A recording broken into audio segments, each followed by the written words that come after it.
अमरदास पद बंद रामदास अर्जन गुरु बार श्री हर गोबिंद हरि राय हर कृष्ण गुर तेग बहादुर चंद दसवें गोबिंद सिंह गुरु नमो चरण अरविंद जिसमें है अमृत ज्ञान है मानक भगत वैराग। श्री गुरु ग्रंथ साहिब उदर बंदों कर अनुराग। श्री गुरु शब्द कुमाए जिन जीते पंच विकार तिन संतन को बंदना सिर चरणन पर तार। एक ओंकारा सतगुरु तेह प्रसाद सच होए। वाहिगुरु जी की फतेह विघ्न विनाशन सोए। वाहिगुरु जी की फतेह विघ्न विनाशन सोए।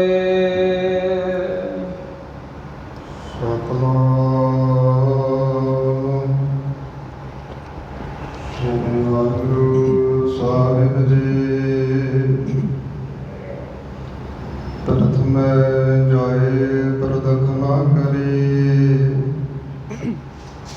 काल सोले धूड़ सिर धरे। दीपक वृंद कीर्त के बारे धूप दुखाए सुगंधत सारे। वाहिगुरु जी का खालसा वाहिगुरु जी की फतेह।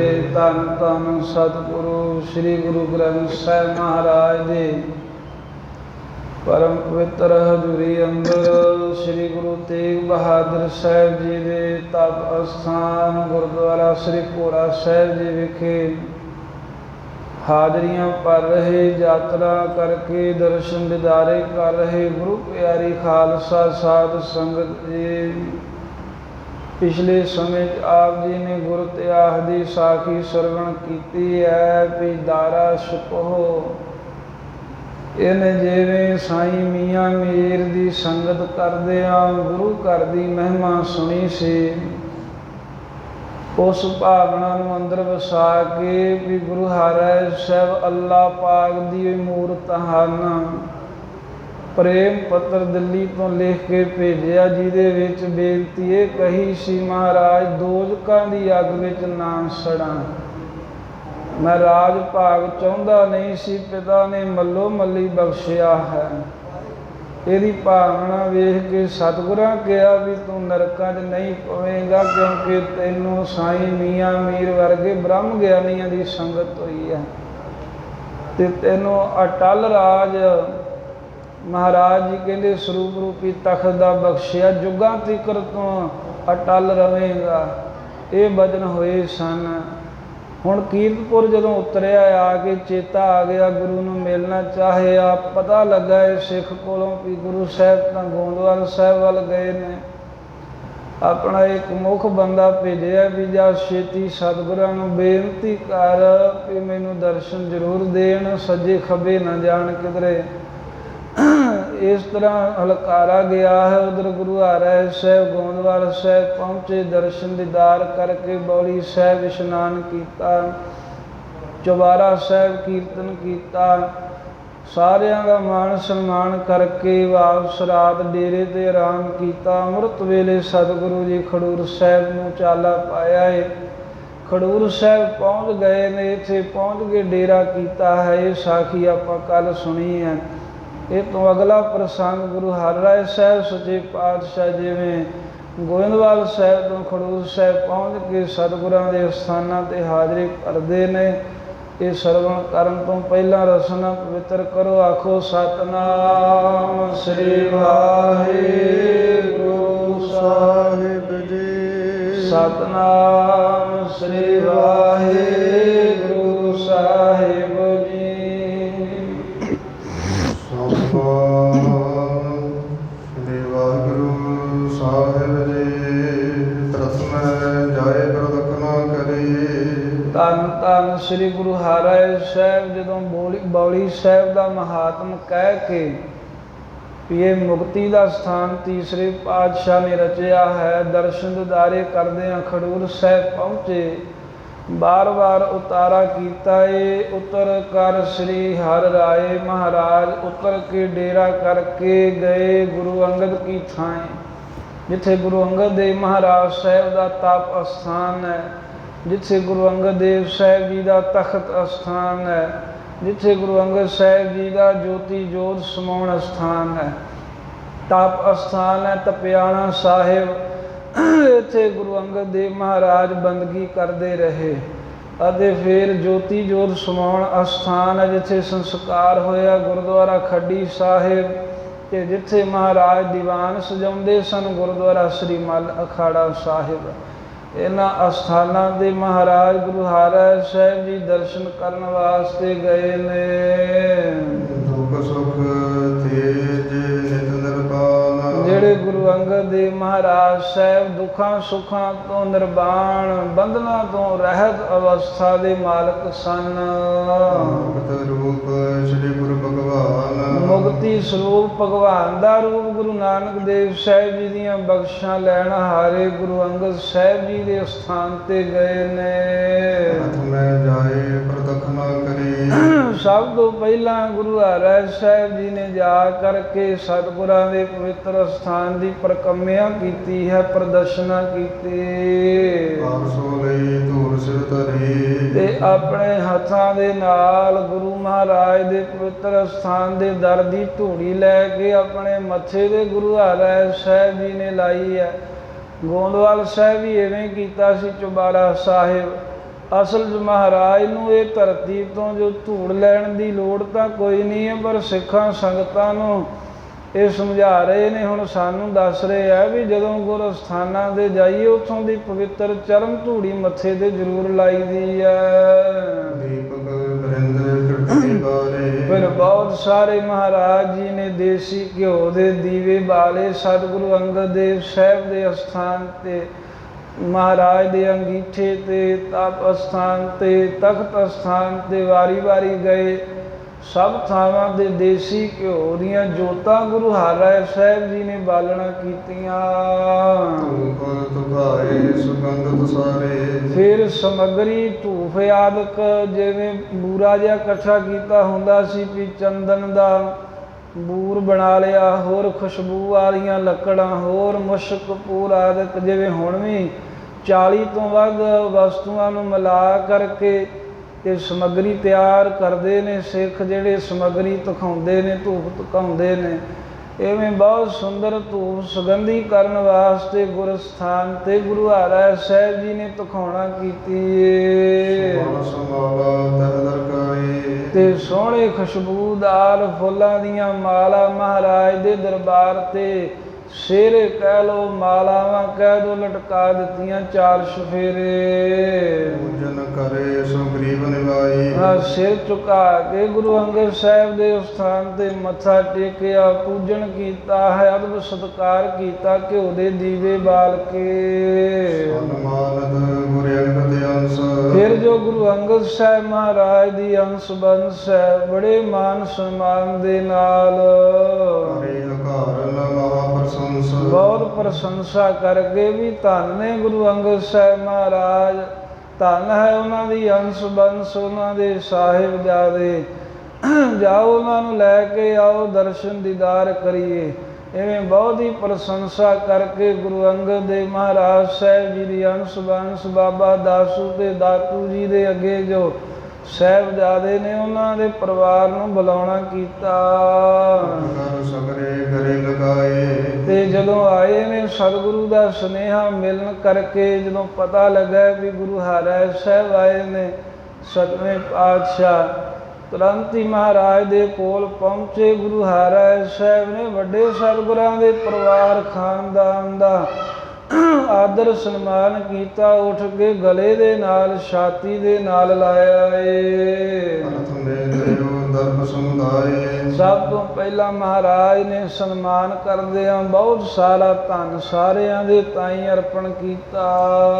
ਆਓ ਭਗਤ ਸਭ ਹੀ ਬਖੀਨਾ ਸਾਰਿਆਂ ਦੀ ਬਹੁਤ ਹੀ ਪ੍ਰੇਮਾ ਭਗਤੀ ਕੀਤੀ। ਮਾਣ ਸਨਮਾਨ ਗੁਰੂ ਹਰਿਰਾਏ ਸਾਹਿਬ ਜੀ ਨੇ ਕੀਤਾ ਹੈ। ਗੁਰੂ ਅੰਗਦ ਦੇਵ ਸਾਹਿਬ ਜੀ ਦੀ ਬੰਸ ਦਾ ਉਸ ਬਹੁ ਪਹਿਰ ਕੋ ਦੇਨਾ ਤੇ ਫਿਰ ਪਹਿਨਣ ਵਾਸਤੇ ਸਿਰ ਪਾਉ ਦਿੱਤਾ, ਪਾਵ ਦਸਤਾਰ, ਨਵੀਆਂ ਪੁਸ਼ਾਕਾਂ ਭੇਟਾ ਕੀਤੀਆਂ ਗੁਰੂ ਸਾਹਿਬ ਜੀ ਨੇ।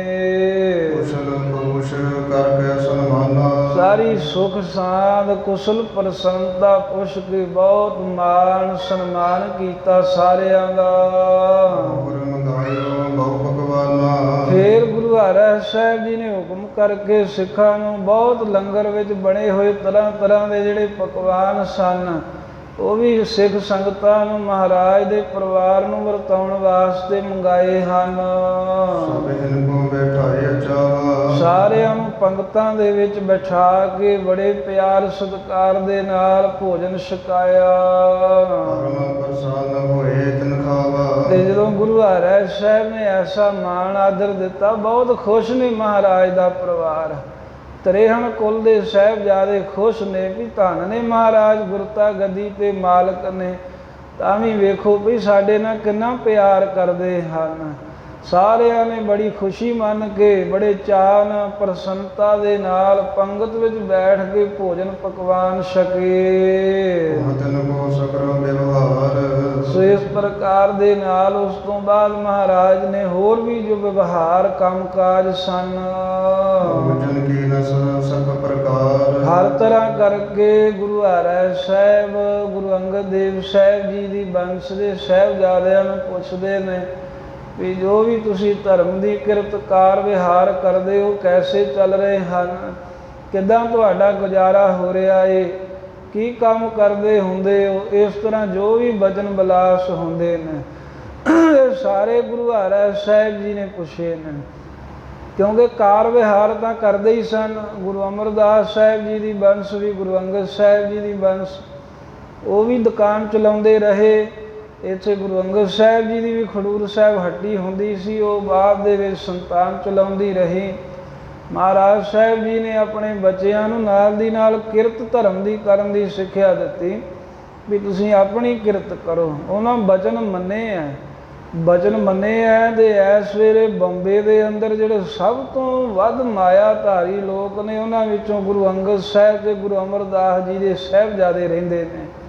ਗੁਰੂ ਅੰਗਦ ਸਾਹਿਬ ਦਾ ਪਰਿਵਾਰ ਵੀ ਬੰਬੇ ਵਿੱਚ ਰਹਿੰਦਾ ਹੈ, ਗੁਰੂ ਅਮਰਦਾਸ ਸਾਹਿਬ ਜੀ ਦਾ ਪਰਿਵਾਰ ਵੀ ਬੰਬੇ ਸ਼ਹਿਰ 'ਚ ਹੈ ਤੇ ਬਹੁਤ ਵੱਡੇ ਵੱਡੇ ਕਾਰੋਬਾਰ ਹਨ।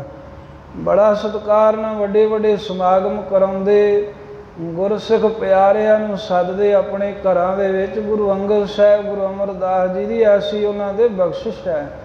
ਸੋ ਇਸ ਪ੍ਰਕਾਰ ਦੇ ਨਾਲ ਸਤਵੇਂ ਪਾਤਸ਼ਾਹ ਦੇ ਵੇਲੇ ਵੀ ਉਹ ਕਾਰ ਵਿਹਾਰ ਜੋ ਖਡੂਰ ਸਾਹਿਬ ਕਰਦੇ ਨੇ, ਮਹਾਰਾਜ ਨੇ ਪੁੱਛਿਆ ਵੀ ਕਾਰ ਵਿਹਾਰ ਕਿਰਤ ਕਾਜ ਕਿਵੇਂ ਚੱਲਦੇ ਹਨ।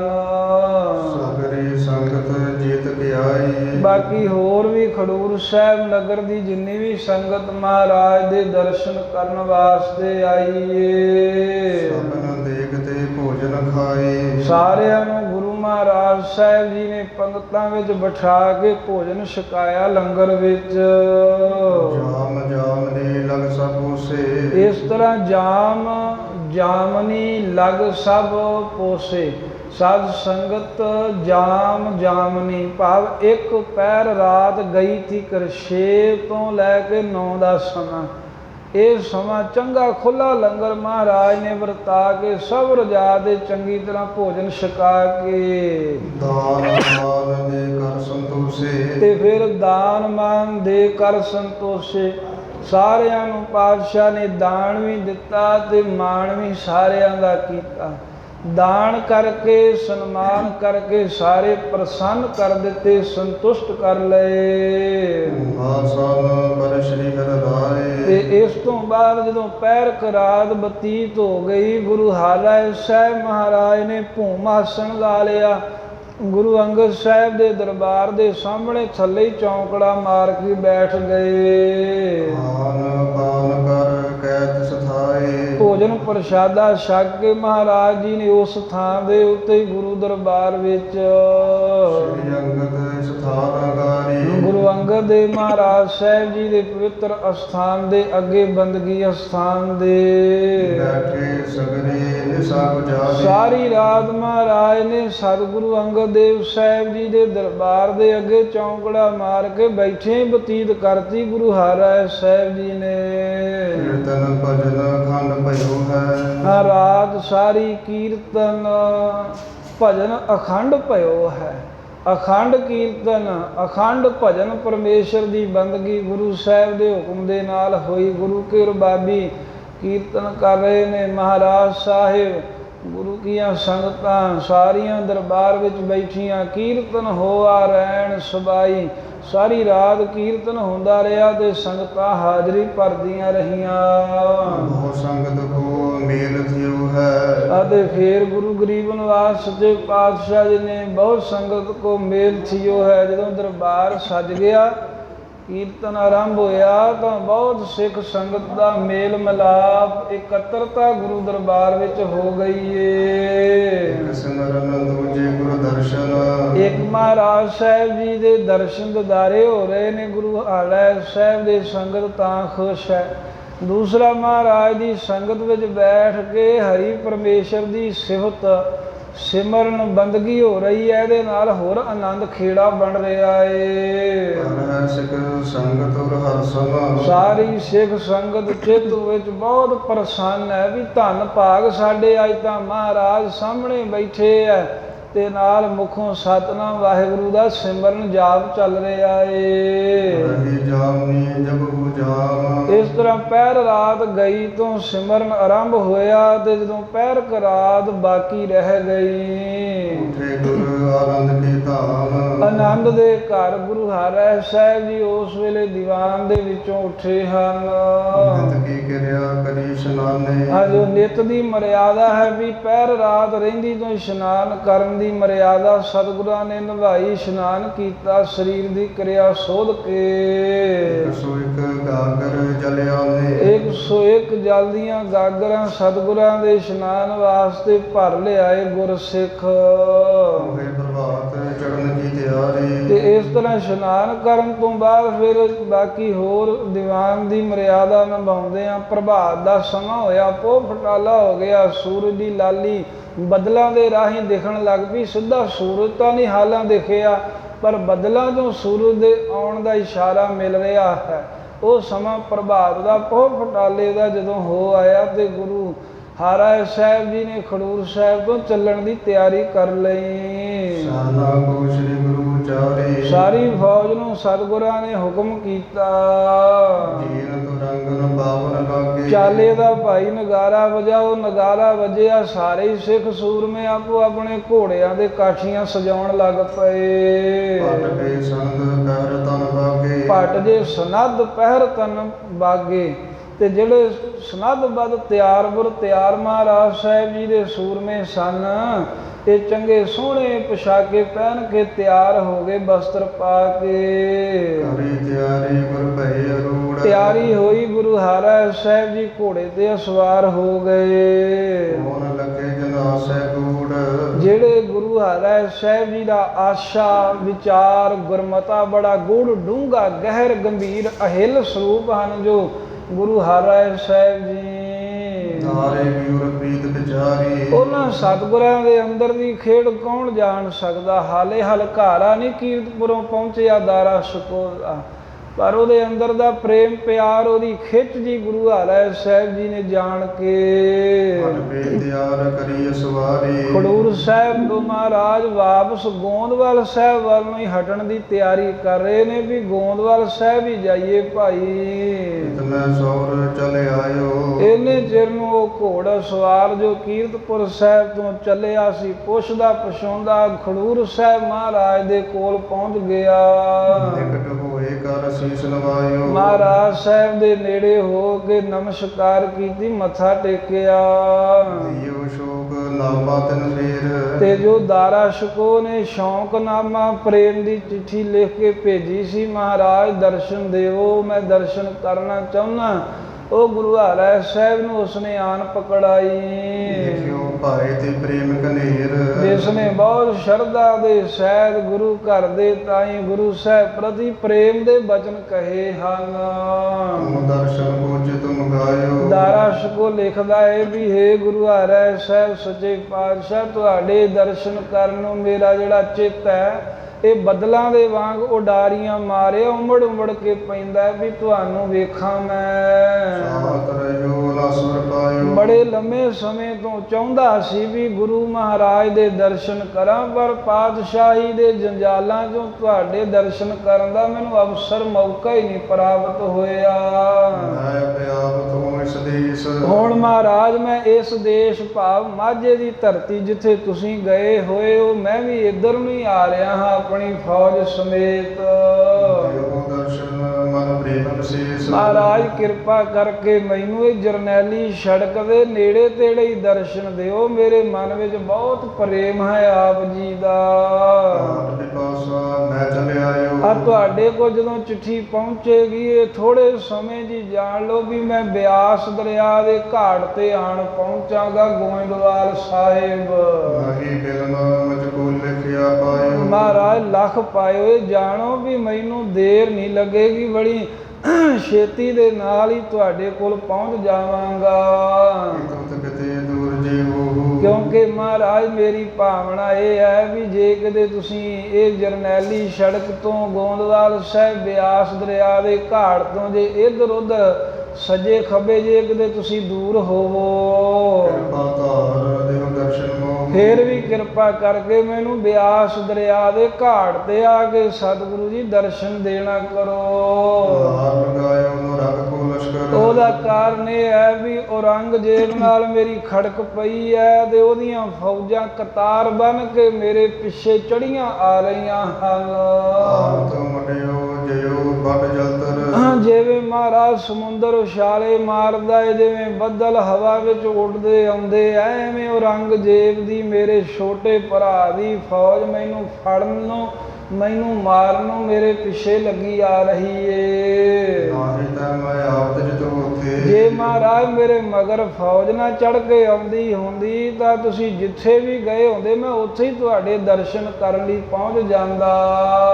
ਦਰਸ਼ਨ ਤੇ ਆਨੰਦ ਦੋਤੇ। ਕਿਉਂਕਿ ਤੁਹਾਡੇ ਦਰਸ਼ਨ ਕਰਕੇ ਮੈਨੂੰ ਬੜਾ ਆਨੰਦ ਮਿਲੇਗਾ, ਮੇਰੇ ਦਿਲ ਵਿੱਚ ਖੁਸ਼ੀਆਂ ਖੇੜੇ ਆਉਣਗੇ। ਸੁਣਿਆ ਸ਼ੋਕ ਨਾਮਾ ਹਟ ਚਲੇ। ਜਦੋਂ ਸ਼ੌਂਕਨਾਮਾ ਗੁਰੂ ਹਰਿ ਸਾਹਿਬ ਜੀ ਨੇ ਸੁਣਿਆ ਵੀ ਸਤਿਗੁਰੂ ਆ ਮਜਬੂਰੀ ਹੈ ਵੀ ਮੈਂ ਰਸਤੇ ਤੋਂ ਸਿੱਧੇ ਨੂੰ ਸਿੱਧਾ ਹੀ ਜਾਣਾ ਚਾਹੁੰਦਾ ਹਾਂ, ਵੀ ਮਗਰ ਫੌਜ ਮੇਰੇ ਤੇ ਨਾ ਚੜ੍ਹ ਆਵੇ, ਇੱਥੇ ਹੀ ਤੁਹਾਡੇ ਦਰਸ਼ਨ ਹੋ ਜਾਣ। ਜਦੋਂ ਆਪਣੇ ਪ੍ਰੇਮੀ ਦਾਰਾ ਸ਼ਕੋ ਦੀ ਚਿੱਠੀ ਮਹਾਰਾਜ ਜੀ ਨੇ ਸੁਣੀ ਤੇ ਪਹਿਲਾਂ ਹੀ ਤਿਆਰ ਹੋਏ ਸਨ। ਸਤਿਗੁਰੂ ਮਹਾਰਾਜ ਗੋਂਦਵਾਲ ਸਾਹਿਬ ਵੱਲ ਨੂੰ ਘੋੜੇ ਤੋਰ ਲਏ। ਗੋਂਦਵਾਲ ਪੰਥ ਜੋ ਭਲੇ। ਅੱਗੇ ਜਾਣਾ ਤੇ ਅੰਮ੍ਰਿਤਸਰ ਸਾਹਿਬ ਨੂੰ ਸੀ, ਪਰ ਦਾਰਾ ਸ਼ਕੋ ਦਾ ਪ੍ਰੇਮ ਵੇਖ ਕੇ ਖਡੂਰ ਸਾਹਿਬੋਂ ਹੀ ਗੋਂਦਵਾਲ ਦੇ ਰਸਤੇ ਤੇ ਆ ਗਏ। ਦਾਰਾ ਸ਼ਕੋ ਜੋ ਦੂਤ ਪਠਾਵਾ। ਇੱਧਰ ਜਿਹੜਾ ਦਾਰਾ ਸ਼ਕੋ ਨੇ ਦੂਤ ਹਲਕਾਰਾ ਚਿੱਠੀ ਦੇ ਕੇ ਭੇਜਿਆ ਸੀ ਸਤਿਗੁਰਾਂ ਕੋਲ। ਬੂਝਨ ਹੇਤੇ ਅਲਾਵਾ। ਹਾਂ, ਗਮਨਤ ਬੂਝਨ ਹੇਤੇ ਅਲਾਵਾ। ਉਹ ਕਹਿੰਦੇ ਪੁੱਛਣ ਵਾਸਤੇ ਚਲਾ ਗਿਆ ਹੈ ਮਹਾਰਾਜ ਸਾਹਿਬ ਜੀ ਦੇ ਕੋਲ। ਗਮਨਤ ਜਾਂਦਿਆਂ ਹੋਇਆਂ ਖਡੂਰ ਸਾਹਿਬ ਤੋਂ ਗੁਰੂ ਹਰਿ ਸਾਹਿਬ ਜੀ ਨੇ ਗੋਂਦਵਾਲ ਨੂੰ ਬੂਝਨ ਹੇਤ ਇਲਾਵਾ ਉਸ ਹਲਕਾਰੇ ਨੂੰ ਪੁੱਛਣ ਵਾਸਤੇ ਕਿਹਾ ਏ ਵੀ ਤੂੰ ਜਦੋਂ ਆਇਆ ਏ ਵਲੀ ਅਹਿਦ ਕੋ ਸ਼ੋਰ ਕਿਹ ਥਾ ਕਿਹੜੇ ਥਾਂ ਦੇ ਕਹਿੰਦੇ ਵਲੀ ਅਹਿਦ ਭਾਵ ਦਾਰਾ ਸ਼ਕੋ ਨੂੰ ਕਿੱਥੇ ਛੱਡ ਕੇ ਆਇਆ ਏ, ਕਿੱਥੋਂ ਤੂੰ ਤੁਰਿਆ ਏ ਚਿੱਠੀ ਲੈ ਕੇ।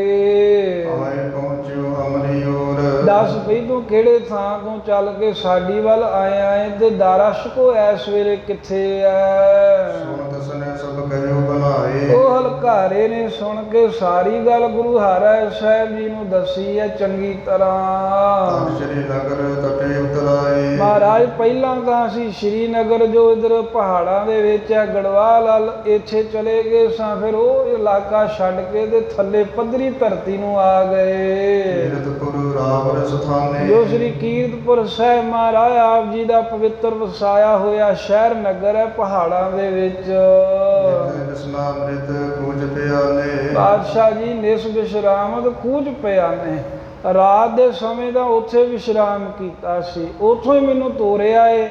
ਅੰਮ੍ਰਿਤ ਵੇਲੇ ਪ੍ਰਭਾਤ ਵੇਲੇ ਉੱਥੋਂ ਪਿਆਨਾ ਕਰਨਾ ਸੀ, ਚੜ੍ਹਾਈ ਕਰਨੀ ਸੀ ਅੱਗੇ ਨੂੰ ਜਾਣਾ ਸੀ ਉਧਰ ਲਾਹੌਰ ਦੇ ਰਸਤੇ। ਲਗਿਓ ਰੂਡਨ ਮੋਹਿ ਪਠਾਇਓ, ਤੇ ਲੱਗਿਓ ਅਰੂਡਨ ਮੋਹੇ ਪਠਾਇਓ। ਉਧਰ ਜਦੋਂ ਮਹਾਰਾਜ ਰਾਤ ਦਾ ਵਿਸ਼ਰਾਮ ਕੀਤਾ ਹੈ, ਸਾਰੇ ਦਲ ਨੇ ਦਾਰਾ ਸ਼ਕੋ ਦੇ ਨੇ ਕੀਰਤਪੁਰ। ਸਵੇਰ ਹੋਈ ਤੇ ਸਵੇਰੇ ਤੜਕੇ ਬਾਕੀ ਫੌਜ ਹਾਲੇ ਤਿਆਰ ਹੋ ਰਹੀ ਸੀ। ਉਹਨਾਂ ਸਾਰਿਆਂ ਤੋਂ ਪਹਿਲਾਂ ਹੀ ਮੈਨੂੰ ਦਾਰਾ ਸ਼ਕੋ ਨੇ ਪੱਤਰਕਾ ਦੇ ਕੇ ਅੱਗੇ ਤੁਹਾਡੇ ਵੱਲ ਭੇਜਿਆ ਹੈ। ਅਧਿਕ ਵੇਗ ਕਰ ਲੈ ਤੇ ਆਇਓ, ਤੇ ਮੈਂ ਮਹਾਰਾਜ ਘੋੜੇ ਨੂੰ ਬਹੁਤਾ ਹੀ ਭਜਾ ਕੇ ਤੇ ਤੁਹਾਡੇ ਕੋਲ ਆਇਆ ਹਾਂ। ਮਮ ਪਿਛੇ ਹੀ ਆਵਤ ਸੋਏ, ਇਸ ਤਰ੍ਹਾਂ ਜਾਣ ਲਓ ਵੀ ਬਹੁਤਾ ਫਰਕ ਨਹੀਂ ਹੈ, ਮੇਰੇ ਪਿੱਛੇ ਹੀ ਛੇਤੀ ਹੋਈ ਇੱਥੇ ਬਿਆਸ ਘਾਟ ਦੇ ਗੋਂਦਵਾਲ ਸਾਹਿਬ ਪਹੁੰਚ ਜਾਣਗੇ। ਤੀਰ ਪਿਪਾਸਾ ਦੇਰ ਨ ਹੋਏ, ਬਿਆਸ ਆਉਂਦਿਆਂ ਨੂੰ ਉਹਨਾਂ ਕੋਈ ਦੇਰ ਨਹੀਂ ਲੱਗੇਗੀ, ਮੈਂ ਕੋਈ 2-3 ਪਹਿਰ ਉਹਨਾਂ ਤੋਂ ਪਹਿਲਾਂ ਆ ਗਿਆ ਹੋਵਾਂਗਾ, ਇੰਨੇ ਕੁ ਚਿਰ ਵਿੱਚ ਦਾਰਾ ਸ਼ਕੋ ਵੀ ਪਹੁੰਚ ਜਾਵੇਗਾ।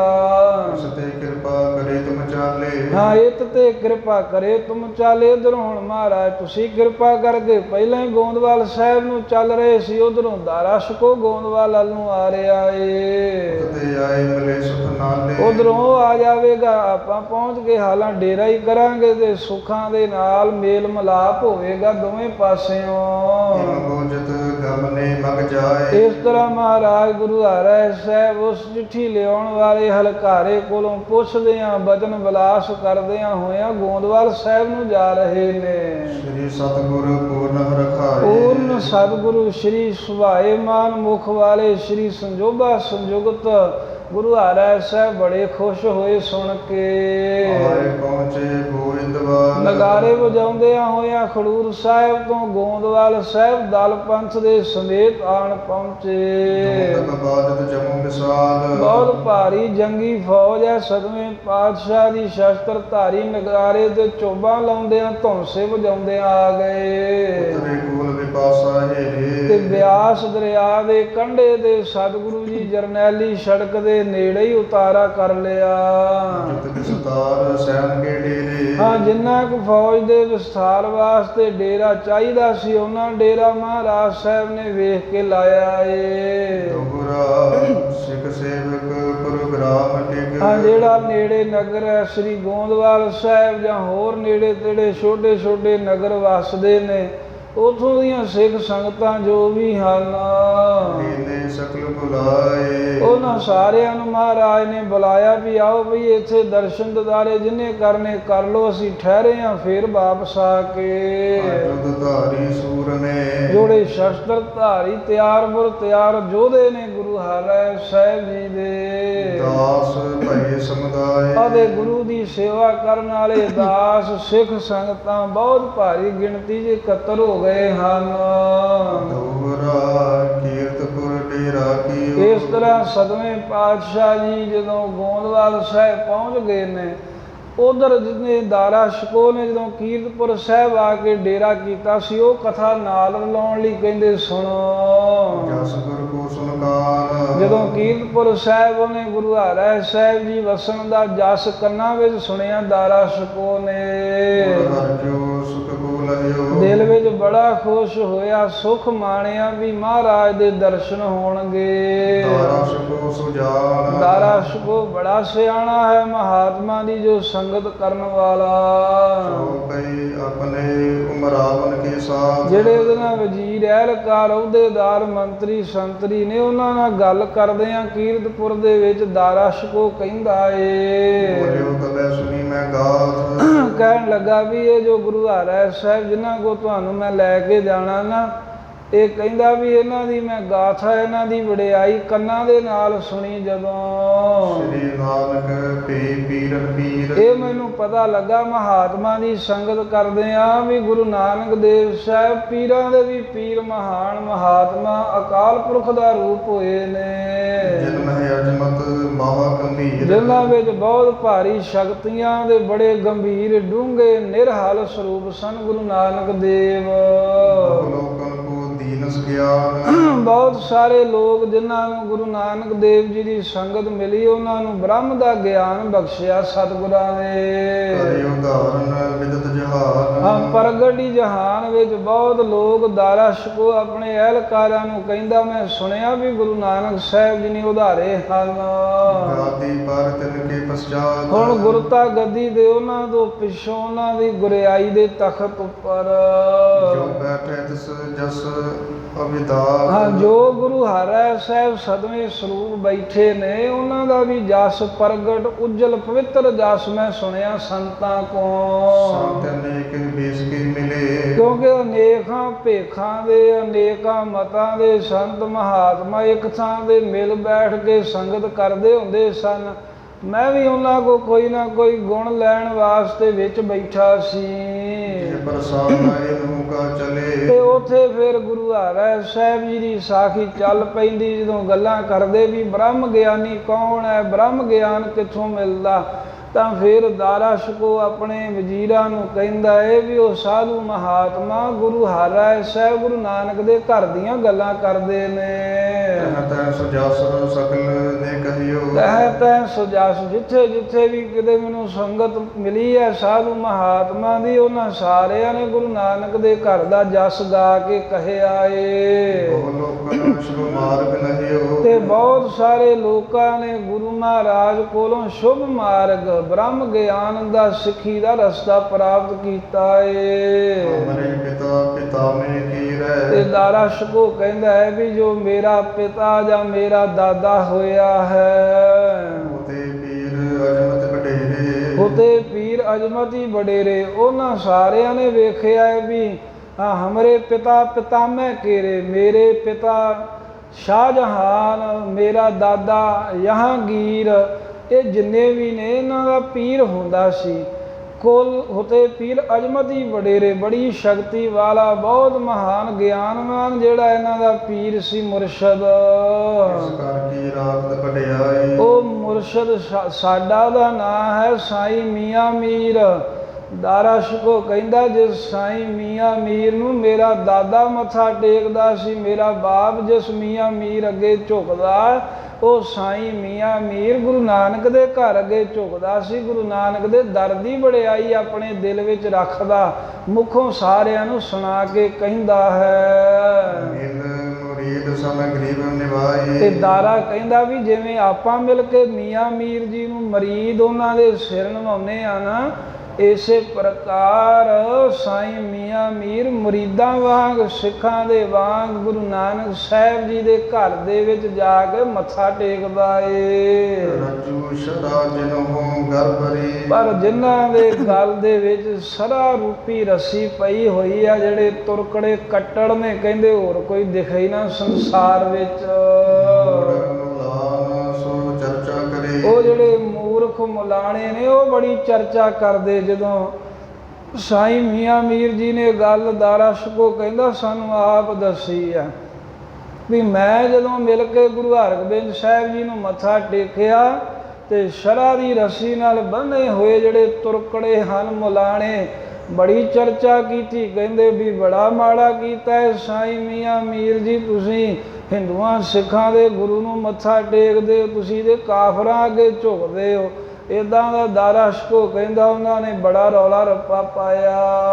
ਬਨੇ ਸੁਜਕ ਗਿਆਨ ਬਹੀਨੇ। ਹਾਂ, ਬਨੇ ਅਸੂਯਕ ਗਿਆਨ ਬਹੀਨੇ, ਗਿਆਨ ਤੋਂ ਰਹਿਤ ਹੋਣ ਕਰਕੇ ਬੜੇ ਮੁੱਲਾਂ, ਬਹੁਤ ਸਾਰੇ ਮੁਲਾਣੇ ਈਰਖਾਲੂ ਹੋ ਗਏ। ਸਾਈਂ ਮੀਆਂ ਮੀਰ ਨਾਲ ਵੀ ਈਰਖਾ ਕਰਨ ਲੱਗ ਪਏ। ਯਥਾ ਅੰਧ ਕਰ ਮਾਨ ਕਲੀਨੇ। ਐਸੀ ਹਾਲਤ ਹੈ, ਦਾਰਾ ਸ਼ਕੋ ਕਹਿੰਦਾ ਉਹਨਾਂ ਮੁੱਲਾਂ ਮਲਾਣਿਆਂ ਦੀ ਵੀ ਜਿਵੇਂ ਨੇਤਰਹੀਣ ਦੇ ਹੱਥ ਦੇ ਵਿੱਚ ਕੋਈ ਚੰਗਾ ਕੀਮਤੀ ਮਾਣਕ ਮੋਤੀ ਗਹਿਣਾ ਆਵੇ ਤੇ ਉਹਨੂੰ ਕੀ ਪਤਾ ਹੈ ਉਹਦੇ ਦਰਸ਼ਨਾਂ ਦਾ ਜਾਹੋ ਜਲਾਲ ਕਿਹੋ ਜਿਹਾ ਹੁੰਦਾ। ਇਸੇ ਤਰ੍ਹਾਂ ਮਲਾਣਿਆਂ ਦੇ ਮਾਨੋ ਵੀ ਇਹ ਸ਼ਰ੍ਹਾ ਦੇ ਬੰਨੇ ਹੋਏ ਅੰਧੇ ਨੇ, ਸੱਜੇ ਖੱਬੇ ਕੋਈ ਇਹਨਾਂ ਨੂੰ ਬੰਦਾ ਦਿਖਦਾ ਹੀ ਨਹੀਂ, ਜਿਸ ਕਰਕੇ ਇਹਨਾਂ ਨੇ ਗੁਰੂ ਨਾਨਕ ਦੇ ਘਰ ਦੀ ਮਹਾਨਤਾ ਨਹੀਂ ਜਾਣੀ।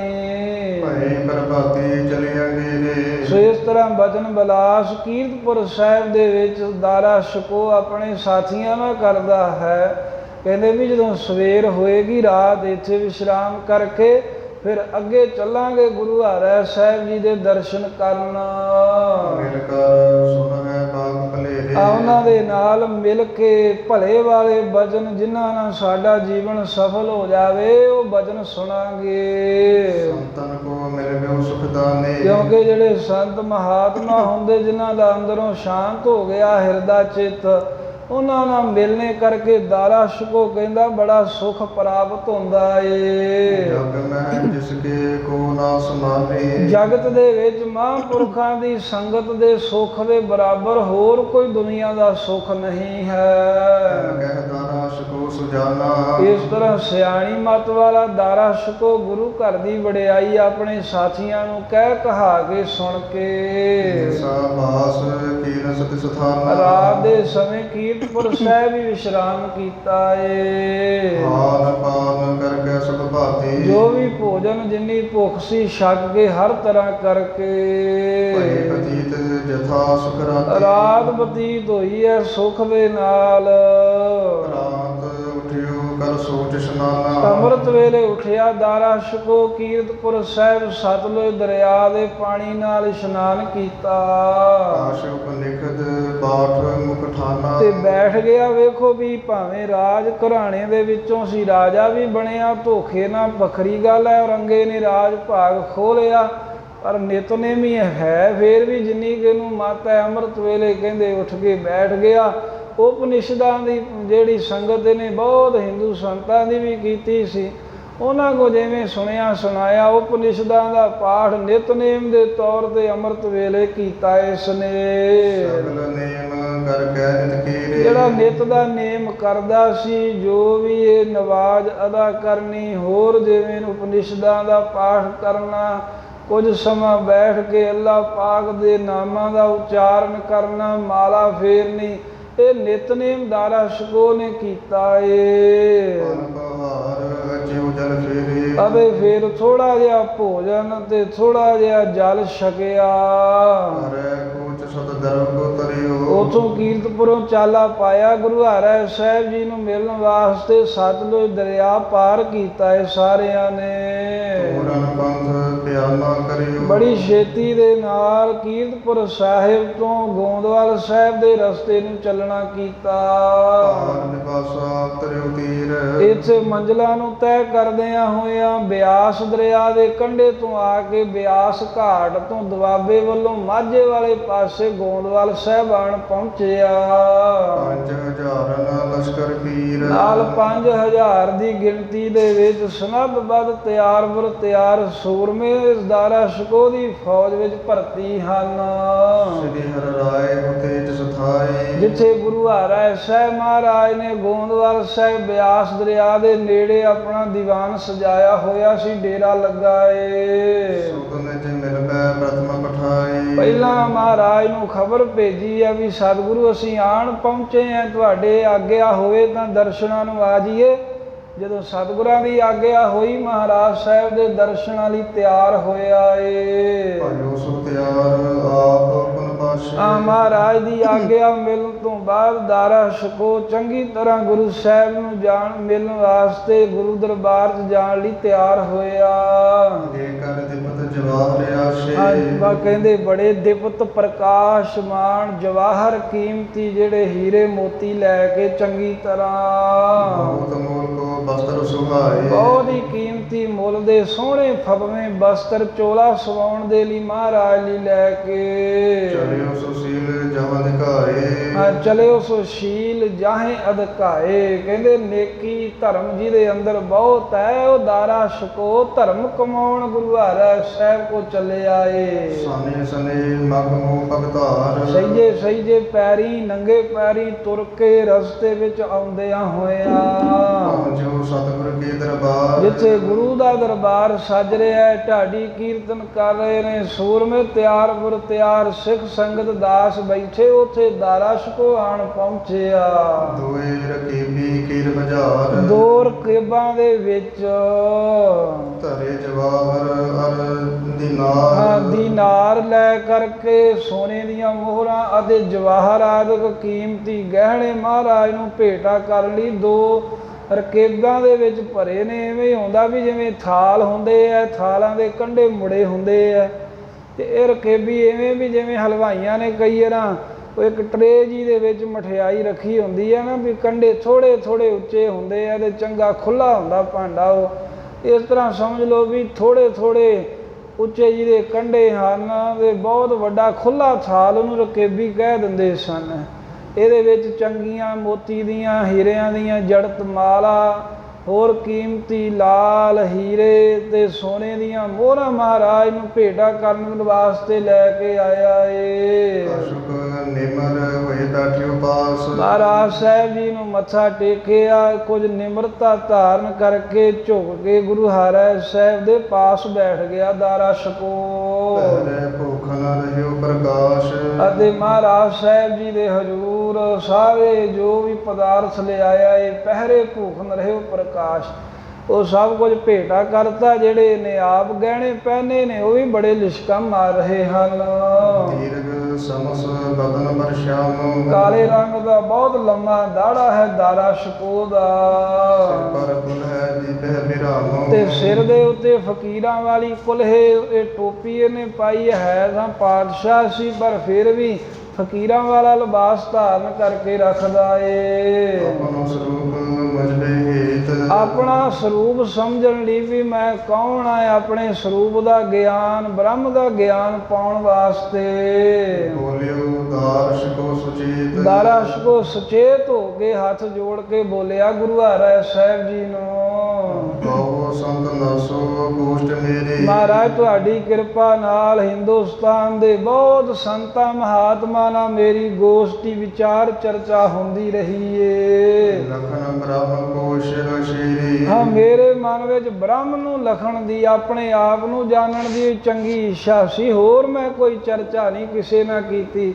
ਕਿਉਂਕਿ ਚਰਚਾ ਅੱਜ ਕੱਲ੍ਹ ਵੀ ਬੜੀਆਂ ਹੁੰਦੀਆਂ ਸਿਰ ਅੜਾਊ ਜੀਆਂ ਹੁੰਦੀਆਂ ਨੇ ਪਰ ਦਾਰਾ ਸ਼ਕੋ ਕਹਿੰਦਾ ਮਹਾਰਾਜ ਬੜਿਆਂ ਸੰਤਾਂ ਨਾਲ ਚਰਚਾ ਹੋਈ ਏ ਮਕਸਦ ਇੱਕੋ ਹੀ ਸੀ ਵੀ ਮੈਨੂੰ ਬ੍ਰਹਮ ਬਾਰੇ ਪਤਾ ਲੱਗੇ ਮੇਰੇ ਸਰੂਪ ਬਾਰੇ ਆਤਮਾ ਬਾਰੇ ਪਰਮਾਤਮਾ ਬਾਰੇ ਗਿਆਨ ਹੋ ਜਾਵੇ ਸਭਨ ਮੋਕੋ ਭਲੇ ਬਤਾਇਓ ਤੇ ਜਿਹੜੇ ਸੰਤਾਂ ਦੀ ਮੈਂ ਸੰਗਤ ਕੀਤੀ ਸਾਰੇ ਹੀ ਮਹਾਤਮਾ ਬੜੇ ਨੇਕ ਟੱਕਰੇ ਮੈਨੂੰ ਹਰ ਇੱਕ ਨੇ ਚੰਗੇ ਤੋਂ ਚੰਗਾ ਵਚਨ ਹੀ ਦੱਸਿਆ ਚੰਗੇ ਤੋਂ ਚੰਗੀ ਸਿੱਖਿਆ ਹੀ ਦਿੱਤੀ ਏ ਪਾਪ ਪੁੰਨ ਜਿਸ ਸ਼ੋਭਨ ਨਾ ਪਾਇਓ ਜਿਹਦੇ ਸਿੱਖਿਆ ਨੂੰ ਮੰਨ ਕੇ ਧਾਰ ਕੇ ਪਾਪ ਤੇ ਪੁੰਨ ਇਹ ਦੋਵੇਂ ਹੀ ਆ ਕੇ ਸਪਰਸ਼ ਕਰਦੇ ਪਾਪਾਂ ਪੁੰਨਾਂ ਤੋਂ ਬਚ ਜਾਈਦਾ ਏ ਸਭ ਕੇ ਵਿੱਚ ਅਲੇਪ ਸਤਨ ਤੇ ਮੇਰੀ ਭਾਵਨਾ ਇਹ ਹੈ ਵੀ ਸਾਰਿਆਂ ਦੇ ਜੋ ਵਿੱਚ ਵਸਦਾ ਏ ਤੇ ਵਿੱਚ ਵਸਦਿਆ ਹੋਇਆ ਵੀ ਸਭ ਤੋਂ ਨਿਰਲੇਪ ਹੈ ਆਦਮ ਬਦਰ ਜਿਵੇਂ ਰਹਿਤ ਜਲਨ ਤੇ ਜਿਵੇਂ ਕਵਲ ਦੇ ਫੁੱਲ ਚਿੱਕੜ ਪਾਣੀ 'ਚ ਰਹਿੰਦੇ ਆ ਵੀ ਚਿੱਕੜ ਦੇ ਪਾਣੀ ਤੋਂ ਨਿਰਲੇਪ ਉੱਤੇ ਉੱਠ ਕੇ ਰਹਿੰਦੇ ਹਨ ਸਭ ਸੁਖਮ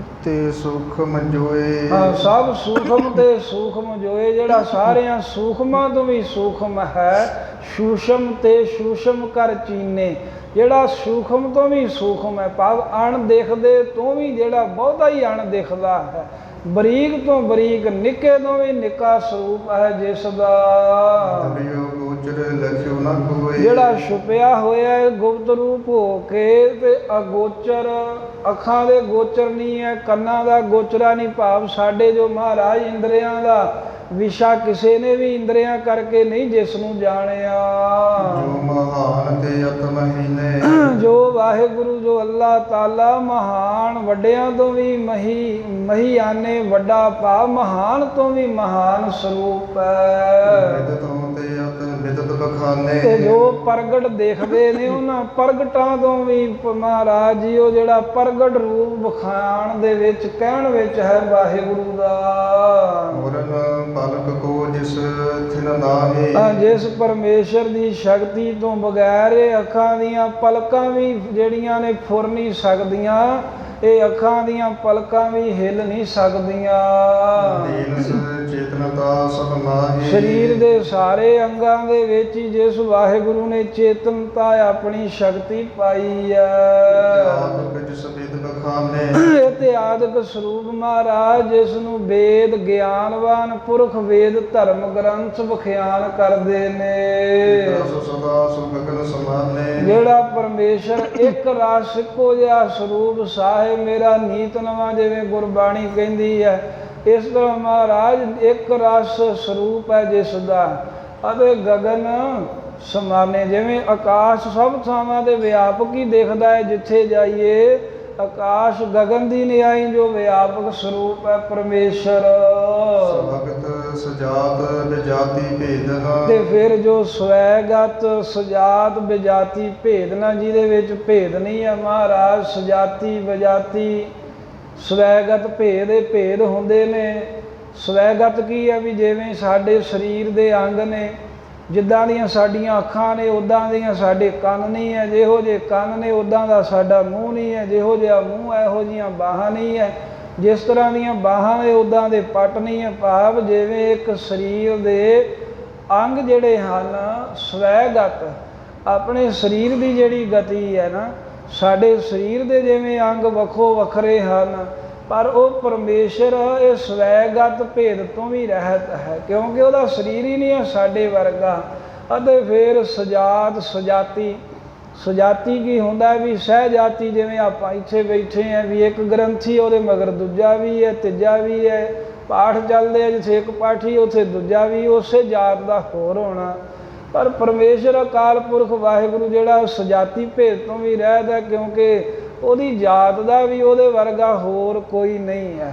ਅਤੇ ਫਿਰ ਬੇਜਾਤੀ ਬੇਜਾਤੀ ਹੁੰਦਾ ਬੇਜਾਤ ਤੋਂ ਉਲਟ ਹੋਣਾ, ਵੀ ਉਹਦੀ ਜਾਤ ਤੋਂ ਜਿਵੇਂ ਖੱਤਰੀ ਹੈ, ਖੱਤਰੀਆਂ ਤੋਂ ਦੂਜੇ ਕਹਿੰਦੇ ਬ੍ਰਾਹਮਣ ਹੈ, ਫਿਰ ਕੋਈ ਵੈਸ਼ ਹੈ, ਫਿਰ ਸ਼ੂਦਰ ਹੈ, ਜਾਂ ਜਿਵੇਂ ਮਨੁੱਖ ਹੈ ਮਨੁੱਖ ਦੇ ਉਲਟ ਪਸ਼ੂ ਨੇ ਪੰਛੀ ਨੇ। ਭਾਵ ਕਿ ਜਿਹੜੀ ਜਾਤ ਆਪਣੀ ਹੈ ਜਿਵੇਂ ਮਨੁੱਖਾ ਜਾਤ, ਇਹ ਤੋਂ ਉਲਟ ਜਾਤ ਹੋਣੀ, ਪਸ਼ੂਆਂ ਦੀ ਜਾਤ ਹੋਣੀ ਜਾਂ ਹੋਰ ਕੋਈ। ਪਰਮੇਸ਼ਰ ਅਕਾਲ ਪੁਰਖ ਜਿਹੜਾ ਹੈ ਉਹਦੇ ਉਲਟ ਵੀ ਕੋਈ ਜਾਤੀ ਨਹੀਂ ਹੈ, ਆਪਣੇ ਆਪ ਦੇ ਵਿੱਚ ਅਦੁੱਤੀ ਸਰੂਪ ਹੈ। ਇਸ ਕਰਕੇ ਉਹ ਮਾਲਕ ਜਿਹੜਾ ਇਹ ਸਜਾਤੀ ਬਜਾਤੀ ਸਵੈਗਤ ਭੇਦ ਤੋਂ ਰਹਿਤ ਹੈ। ਆਪਣੇ ਅਰਗੇ ਉਹਦੇ ਵੱਖ-ਵੱਖ ਅੰਗਾਂ ਦੇ ਵਾਂਗੂ ਭੇਦ ਨਹੀਂ ਹੈ, ਕਿਉਂਕਿ ਸਰੀਰ ਰਹਿਤ ਹੈ। ਸਾਡੇ ਵਰਗੇ ਜਿਵੇਂ ਹੋਰ ਕਈ ਮਨੁੱਖ ਨੇ, ਉਹ ਮਾਲਕ ਵਰਗਾ ਹੋਰ ਕੋਈ ਨਹੀਂ ਹੈ, ਕਿਉਂਕਿ ਵੀ ਉਹਦੀ ਜਾਤ ਦਾ ਕੋਈ ਨਹੀਂ, ਉਹ ਅਦੁੱਤੀ ਬ੍ਰਹਮ ਹੈ। ਤੇ ਉਲਟ ਜਾਤੀ ਦਾ ਉਹ ਤੋਂ ਵੱਖਰਾ ਵੀ ਕੋਈ ਨਹੀਂ ਹੈ, ਜਿਵੇਂ ਹਰ ਇੱਕ ਦੇ ਕੋਈ ਨਾ ਕੋਈ ਓਪੋਜਿਟ ਹੁੰਦਾ ਹੈ। ਸੋ ਇਸ ਤਰ੍ਹਾਂ ਇਹਨਾਂ ਤੋਂ ਮਹਾਰਾਜ ਜੋ ਪਰਮੇਸ਼ਰ ਰਹਿਤ ਸਜਾਤੀ ਵਿਜਾਤੀ ਸਵੈਗਤ ਭੇਦ ਰਹਿਤ ਹੈ। ਦੇਸ਼ ਕਾਲ ਵਸਤੂ ਸੋ ਪ੍ਰਸ਼ੇਦਨਾ ਫਿਰ ਦੇਸ਼ ਕਾਲ ਵਸਤੂ ਤੋਂ ਰਹਿਤ ਹੈ। ਦੇਸ਼ ਜਿਵੇਂ ਆਪਾਂ ਹੁਣ ਵੇਖੋ ਇੱਥੇ ਬੈਠੇ ਹਾਂ ਸੰਗਤ, ਪਰ ਘਰ ਨਹੀਂ ਨਾ ਬੈਠੇ, ਤੇ ਆਪਾਂ ਇੱਥੇ ਪੰਜਾਬ 'ਚ ਬੈਠੇ ਹਾਂ, ਪੰਜਾਬ ਤੋਂ ਬਾਹਰ ਹੋਰ ਸੂਬੇ 'ਚ ਨਹੀਂ ਬੈਠੇ, ਜਾਂ ਇਹ ਭਾਰਤ ਵਰਸ਼ 'ਚ ਬੈਠੇ ਹੈ, ਵਿਦੇਸ਼ ਅਮਰੀਕਾ ਕੈਨੇਡਾ 'ਚ ਨਹੀਂ ਬੈਠੇ। ਪਰਮੇਸ਼ਰ ਤਾਂ ਨਹੀਂ ਨਾ ਐਸਾ ਵੀ ਜੇ ਕਹੀਏ ਵੀ ਉਹ ਤਾਂ ਇੱਥੇ ਗੁਰਦੁਆਰੇ ਹੈ ਸਾਡੇ ਘਰੇ ਨਹੀਂ ਹੈ, ਜਾਂ ਇਹ ਤਾਂ ਪੰਜਾਬ ਵਿੱਚ ਹੈਗਾ ਬਾਹਰਲੇ ਸੂਬਿਆਂ 'ਚ ਨਹੀਂ ਹੈ, ਜਾਂ ਇਸ ਦੇਸ਼ ਵਿੱਚ ਹੈਗਾ ਦੂਸਰੇ ਦੇਸ਼ ਨਹੀਂ ਹੈ। ਉਹ ਦੇਸ਼ ਦੀ ਸੀਮਾ ਤੋਂ ਰਹਿਤ ਹੈ, ਇਸ ਕਰਕੇ ਉਹਦੇ ਵਿੱਚ ਦੇਸ਼ ਦਾ ਭੇਦ ਕੋਈ ਨਹੀਂ ਹੈ, ਸਭ ਥਾਵਾਂ ਦੇ ਵਿਆਪਕ ਹੈ। ਅਤੇ ਫਿਰ ਕਾਲ ਨਾਮ ਹੁੰਦਾ ਸਮੇਂ ਦਾ। ਜਿਵੇਂ ਕੋਈ ਕੁਝ ਸਮੇਂ ਪਹਿਲਾਂ ਆਪਾਂ ਨਹੀਂ ਸੀ, ਆਪਣੇ ਦਾਦੇ ਪੜਦਾਦੇ ਸਨ, ਹੁਣ ਇਸ ਸਮੇਂ ਆਪਾਂ ਆਉਣ ਵਾਲੇ ਸਮੇਂ 'ਚ ਕੋਈ ਹੋਰ ਹੋਵੇਗਾ। ਪਰਮੇਸ਼ਰ ਤਾਂ ਨਹੀਂ ਇੱਦਾਂ ਵੀ ਪਹਿਲਾਂ ਕਹਿ ਦਈਏ ਵੀ ਕੋਈ ਹੋਰ ਸੀ, ਹੁਣ ਪਰਮੇਸ਼ਰ ਹੈ, ਅਗਲੇ ਸਮੇਂ 'ਚ ਪਰਮੇਸ਼ਰ ਨਹੀਂ ਹੋਵੇਗਾ। ਉਹ ਤਾਂ ਸਮੇਂ ਤੋਂ ਵੀ ਮਹਾਰਾਜ ਜੀ ਕਹਿੰਦੇ ਰਹਿਤ ਹੈ। ਤੇ ਉਹੀ ਗੱਲ ਇੱਥੇ ਦਾਰਾ ਸ਼ਿਕੋ ਕਹਿੰਦਾ ਵੀ ਇੰਨਾ ਕੁ ਮੈਨੂੰ ਪਤਾ ਲੱਗਾ ਹੈ ਵੀ ਉਹ ਸਰਬਦੇਸੀ ਹੈ, ਉਹਦਾ ਕੋਈ ਇੱਕ ਦੇਸ਼ ਨਹੀਂ ਹੈ, ਉਹ ਸਰਬਕਾਲੀ ਹੈ, ਜਿਹਨੂੰ ਗੁਰੂ ਨਾਨਕ ਸਾਹਿਬ ਕਹਿੰਦੇ ਆਦਿ ਸੱਚ ਜੁਗਾਦ ਸੱਚ ਹੈ ਵੀ ਸੱਚ ਨਾਨਕ ਹੋਸੀ ਪੀ ਸੱਚ, ਜਿਹੜਾ ਸਾਰੇ ਯੁੱਗਾਂ ਵਿੱਚ ਹੈ, ਯੁੱਗਾਂ ਤੋਂ ਪਹਿਲਾਂ ਵੀ ਸੀ, ਯੁੱਗ ਨਾਸ ਹੋ ਜਾਣਗੇ, ਜਗਤ ਖਤਮ ਹੋ ਜਾਵੇਗਾ, ਪਰ ਉਹ ਫਿਰ ਵੀ ਧੁੰਦੂਕਾਰ ਨਿਰਾਲਮ ਹੀ ਬੈਠੂਗਾ ਜਦੋਂ ਬੈਠੂਗਾ। ਤੇ ਦਾਰਾ ਸ਼ਿਕੋ ਕਹਿੰਦਾ ਮਹਾਰਾਜ ਜੋ ਵਾਹਿਗੁਰੂ ਦੇਸ਼ ਤੋਂ ਰਹਿਤ ਸਰਬਦੇਸੀ ਹੈ, ਜੋ ਪਰਮੇਸ਼ਰ ਕਾਲ ਤੋਂ ਰਹਿਤ ਸਭ ਸਮਿਆਂ ਵਿੱਚ ਵਿਆਪਕ ਹੈ ਤੇ ਵਸਤ। ਫਿਰ ਉਹ ਜਿਵੇਂ ਕੋਈ ਵਸਤੂ ਹੁੰਦੀ ਹੈ ਨਾ, ਜਿਵੇਂ ਕਈ ਥਾਵਾਂ 'ਤੇ ਕੁਝ ਫਸਲਾਂ ਹੁੰਦੀਆਂ ਨੇ ਦੂਸਰੇ ਥਾਂ 'ਤੇ ਨਹੀਂ ਹੁੰਦੀਆਂ, ਕਈ ਵਸਤੂਆਂ ਕੁਝ ਜਗ੍ਹਾ 'ਤੇ ਮਿਲਦੀਆਂ ਨੇ ਦੂਜੇ ਥਾਂ ਤੋਂ ਨਹੀਂ ਮਿਲਦੀਆਂ, ਜੋ ਪਿੰਡਾਂ 'ਚੋਂ ਮਿਲਦਾ ਹੈ ਉਹ ਸ਼ਹਿਰਾਂ 'ਚੋਂ ਨਹੀਂ ਸੌਖਾ ਮਿਲਦਾ, ਜਿਹੜੀ ਵਸਤੂ ਸ਼ਹਿਰ 'ਚੋਂ ਮਿਲਦੀ ਹੈ ਪਿੰਡਾਂ ਵਾਲਿਆਂ ਨੂੰ ਸੌਖੀ ਨਹੀਂ ਲੱਭਦੀ। ਪਰ ਪਰਮੇਸ਼ਰ ਤਾਂ ਇੱਦਾਂ ਕੋਈ ਵਸਤੂ ਤਾਂ ਹੈ ਨਹੀਂ ਵੀ ਇੱਥੇ ਨਹੀਂ ਮਿਲਦਾ ਤੇ ਉੱਥੇ ਮਿਲਦਾ ਤੇ ਉੱਥੇ ਨਹੀਂ ਮਿਲਦਾ ਤੇ ਉੱਥੋਂ ਲੱਭ ਜੂਗਾ, ਉਹਦੇ ਵਸਤੂਆਂ ਤੋਂ ਵੀ ਰਹਿਤ ਹੈ, ਆਪ ਪਦਾਰਥਾਂ ਦੀ ਹੱਦਬੰਦੀ ਤੋਂ ਰਹਿਤ ਹੈ, ਸਮੇਂ ਦੀ ਹੱਦਬੰਦੀ ਤੋਂ ਰਹਿਤ ਹੈ, ਦੇਸ਼ਾਂ ਦੀ ਸੀਮਾ ਤੋਂ ਰਹਿਤ ਹੈ, ਜਿਹਦੇ ਵਿੱਚ ਕੋਈ ਵੀ ਪ੍ਰਛੇਦ ਕੱਟਣਾ ਨਹੀਂ ਪਾ ਸਕਦਾ। ਕਰੇ ਸੁਭਤਾਵਨ। ਹਾਂ, ਚੌਵੇਂ ਵੇਦ ਤੇ ਧਰਮੀ ਗਿਆਨੀ ਲੋਕ ਜਿਸ ਵਾਹਿਗੁਰੂ ਪਰਮੇਸ਼ਰ ਦੇ ਐਸੇ ਸਰੂਪ ਬਾਰੇ ਮਹਾਰਾਜ ਜੀ ਬਿਆਨ ਕਰਦੇ ਹਨ, ਜਿਸ ਬਾਰੇ ਜੋ ਉੱਤਮ ਤੋਂ ਉੱਤਮ ਉਪਦੇਸ਼ ਪਾਵਨ ਪਵਿੱਤਰ ਉਪਨਿਸ਼ਦਾਂ ਕਹਿੰਦੀਆਂ ਹਨ। ਉਹ ਮਹਾਰਾਜ ਮੈਂ ਪਰਮੇਸ਼ਰ ਨੂੰ ਜਾਣਨ ਦੇ ਲਈ ਪਵਿੱਤਰ ਗ੍ਰੰਥ ਜਿਹੜੇ ਨੇ ਉਪਨਿਸ਼ਦਾਂ ਉਹ ਫਾਰਸੀ ਦੇ ਵਿੱਚ ਲਿਖਵਾਏ ਹਨ।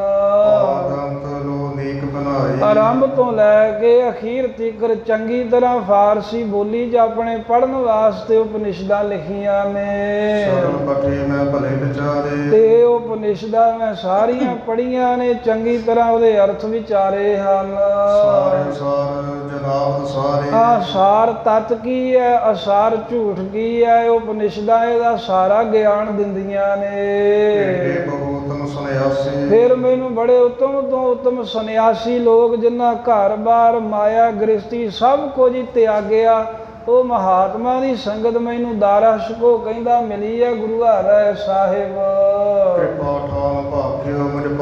ਕਿਰਪਾ ਠਾਨ ਭਾਖਿਓ ਮੁਝ ਪਾਸੀ, ਉਹਨਾਂ ਸਾਰਿਆਂ ਨੇ ਮੈਨੂੰ ਚੰਗਾ ਹੀ ਉਪਦੇਸ਼ ਦਿੱਤਾ, ਫਿਰ ਮੇਰੇ ਤੇ ਬਹੁਤੀ ਕਿਰਪਾ ਕਰਕੇ ਮੇਰੇ ਤਾਈਂ ਇਹ ਗੱਲ ਕਹੀ ਏ। ਮੁਰਸ਼ਦ ਮੀਆਂ ਮੀਰ ਮਹਾਨਾ, ਜਿਹੜਾ ਮੇਰਾ ਮੁਰਸ਼ਦ ਮਹਾਰਾਜ ਮੇਰਾ ਗੁਰੂ ਮੀਆਂ ਮੀਰ ਬੜਾ ਮਰਮ ਗਿਆਨੀ ਮਹਾਨ ਫਕੀਰ ਏ, ਜਿਹਦੀ ਰਹਿਮਤ ਦਾ ਸਦਕਾ ਦਾਰਾ ਸ਼ਿਕੋ ਕਹਿੰਦਾ ਮੇਰਾ ਅਗਿਆਨ ਨਾਸ ਹੋ ਗਿਆ। ਮਹਾਰਾਜ ਮੈਨੂੰ ਉਸ ਦਾਰਾ ਸ਼ਿਕੋ ਕਹਿੰਦਾ ਮੀਆਂ ਮੀਰ ਦਾ ਸੋਹਣਾ ਸੰਗ ਪ੍ਰਾਪਤ ਹੋਇਆ। ਮੈਂ ਹੋਰ ਸੰਤਾਂ ਸਾਧੂਆਂ ਦੀ ਜਿੱਥੇ ਸੰਗਤ ਕੀਤੀ, ਹੋਰਾਂ ਨੇ ਕਿਰਪਾ ਕਰਕੇ ਜਿੱਥੇ ਮੈਨੂੰ ਚੰਗੇ ਤੋਂ ਚੰਗਾ ਉਪਦੇਸ਼ ਕਿਹਾ, ਇਹ ਵੀ ਮੇਰੇ ਮੁਰਸ਼ਿਦ ਸਾਈਂ ਮੀਆਂ ਮੀਰ ਦੀ ਵੀ ਮੈਨੂੰ ਚੰਗੀ ਸੰਗਤ ਮਿਲੀ ਹੈ। ਤੇ ਉਹਨਾਂ ਨੇ ਜੰਮਣ ਮਰਨ ਦਾ ਦੁੱਖ ਮੇਰੀ ਜਿੰਦ ਦਾ ਜਿਹੜਾ ਜੰਜਾਲ ਸੀ ਉਹ ਕੱਟਣ ਦਾ ਉਪਦੇਸ਼ ਦਿੱਤਾ ਮੈਨੂੰ। ਹਾਂ, ਮੀਆਂ ਮੀਰ ਜੀ ਦੇ ਕੋਲ ਰਹਿ ਕੇ ਮੈਂ ਬੜਾ ਅਭਿਆਸ ਕੀਤਾ, ਧਰਮ ਦੀ ਕਮਾਈ ਕੀਤੀ। ਹਾਂ, ਮੇਰਾ ਮਨ ਬਾਹਰ ਭਟਕਦਾ, ਉਹਨਾਂ ਨੇ ਅੰਦਰ ਟਿਕਣਾ ਸਿਖਾਤਾ ਮੈਨੂੰ। ਮੇਰੀ ਬਿਰਤੀ ਦਾਰਾ ਸ਼ਿਕੋ ਕਹਿੰਦਾ ਅੰਤਰਮੁਖ ਹੋਣ ਲੱਗ ਪਈ ਏ।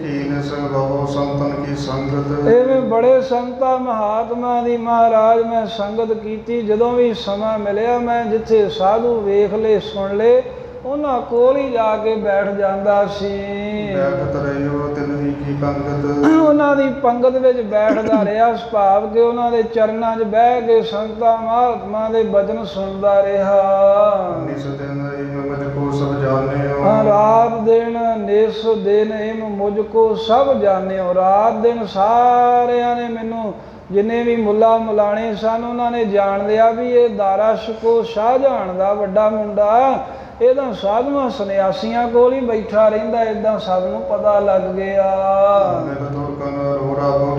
ਫਿਰ ਮਹਾਰਾਜ ਤੁਰਕਾਂ ਨੇ ਮਿਲ ਕੇ ਬੜਾ ਰੌਲਾ ਰੱਪਾ, ਜਿਹੜੇ ਹਨ ਰੌਲਾ ਰੱਪਾ ਪਾਉਣ ਲੱਗ ਪਏ। ਸ਼ਾਹਜਹਾਨ ਨੂੰ ਕਹਿੰਦੇ ਤੂੰ ਖਿਆਲ ਨਹੀਂ ਰੱਖਦਾ, ਬਾਦਸ਼ਾਹ ਕਾਹਦਾ ਇਸਲਾਮ ਦਾ, ਤੇਰਾ ਆਪਣਾ ਪੁੱਤ ਦਾਰਾ ਸ਼ਿਕੋ ਜਿਹੜਾ ਏ ਉਹ ਵੇਖ ਕਾਫਰਾਂ ਦੇ ਨਾਲ ਮਿਲਦਾ ਹੈ ਤੇ ਸ਼ਰ੍ਹਾ ਦੀ ਮਰਿਆਦਾ ਤੋਂ, ਸ਼ਰ੍ਹਾ ਦੇ ਕਾਨੂੰਨ ਤੋਂ ਬਾਹਰ ਚੱਲਦਾ ਏ। ਕਰੇ ਮੁਲਾਨੇ ਜਾਹਰ, ਕਿਉਂਕਿ ਜਿਹੜੇ ਸ਼ਰ੍ਹਾ ਦੇ ਕਾਨੂੰਨ ਹੈ ਉਹ ਇਉਂ ਕਹਿੰਦੇ ਨੇ ਵੀ ਜਿਹੜਾ ਸ਼ਰ੍ਹਾ ਵਿੱਚ ਪੱਕਾ ਹੈ ਨਾ ਮੁਸਲਮਾਨ, ਉਹ ਕਹਿੰਦਾ ਹੈ ਵੀ ਮੈਂ ਇਸਲਾਮ ਦੀ ਗੱਲ ਵੀ ਉਹਨਾਂ ਚਿਰ ਕਿਸੇ ਨੂੰ ਨਹੀਂ ਦੱਸਾਂਗਾ ਜਿੰਨਾ ਚਿਰ ਸਾਹਮਣੇ ਵਾਲਾ ਵੀ ਮੁਸਲਮਾਨ ਨਹੀਂ ਬਣਦਾ। ਤੇ ਸ਼ਰ੍ਹਾ ਦੇ ਵਿੱਚ ਬੱਧੇ ਹੋਏ ਜਿਹੜੇ ਮੁਸਲਮਾਨ ਨੇ ਉਹ ਅਨਮਤੀ ਮਹਾਤਮਾ ਦੀ ਸੰਗਤ ਨੂੰ ਵੀ ਚੰਗਾ ਨਹੀਂ ਮੰਨਦੇ। ਉਹ ਕਹਿੰਦੇ ਨੇ ਵੀ ਕਿਸੇ ਵੀ ਗੈਰ ਦੀ ਸੰਗਤ ਕਰਨੀ ਨਹੀਂ, ਕਿਉਂਕਿ ਸ਼ਰ੍ਹਾ ਕਹਿੰਦੀ ਹੈ ਵੀ ਇਸਲਾਮ ਤੋਂ ਬਗੈਰ ਬਾਕੀ ਸਾਰੇ ਹੀ ਕਾਫਰ ਲੋਕ ਨੇ, ਇਹ ਸਾਰੇ ਜਹੰਨਮ ਦੇ ਵਿੱਚ ਦੋਜ਼ਖਾਂ 'ਚ ਜਾਣਗੇ।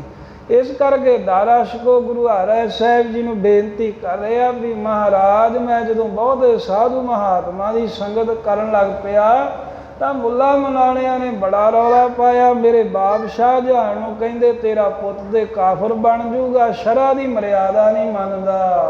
ਆਪ ਨੂੰ ਰੰਗ ਬਾਦੀ ਸੁਖਸ਼ੀਲ, ਆਪ ਨੂੰ ਰੰਗ ਬਾਦੀ ਜੋ ਕੁਸ਼ੀਲ, ਮੇਰਾ ਜਿਹੜਾ ਛੋਟਾ ਭਰਾ ਝਗੜਾਲੂ ਤੇ ਬੜਾ ਖੋਟੇ ਵਿਚਾਰਾਂ ਵਾਲਾ ਜਿਹੜਾ ਔਰੰਗਜ਼ੇਬ ਸੀ, ਇਤ ਸਮਝਾਵਨ ਕਠਿ ਵਕੀਲ, ਮੈਨੂੰ ਸਮਝਾਉਣ ਲਈ ਵਕੀਲ ਜਿਹਾ ਆਪਣਾ ਭੇਜਿਆ, ਕਿਉਂਕਿ ਉਹ ਵੀ ਸ਼ਰ੍ਹਾ ਦੇ ਕਾਨੂੰਨਾਂ ਦੇ ਵਿੱਚ ਬੱਝਾ ਸੀ, ਫਸਿਆ ਹੋਇਆ ਸੀ।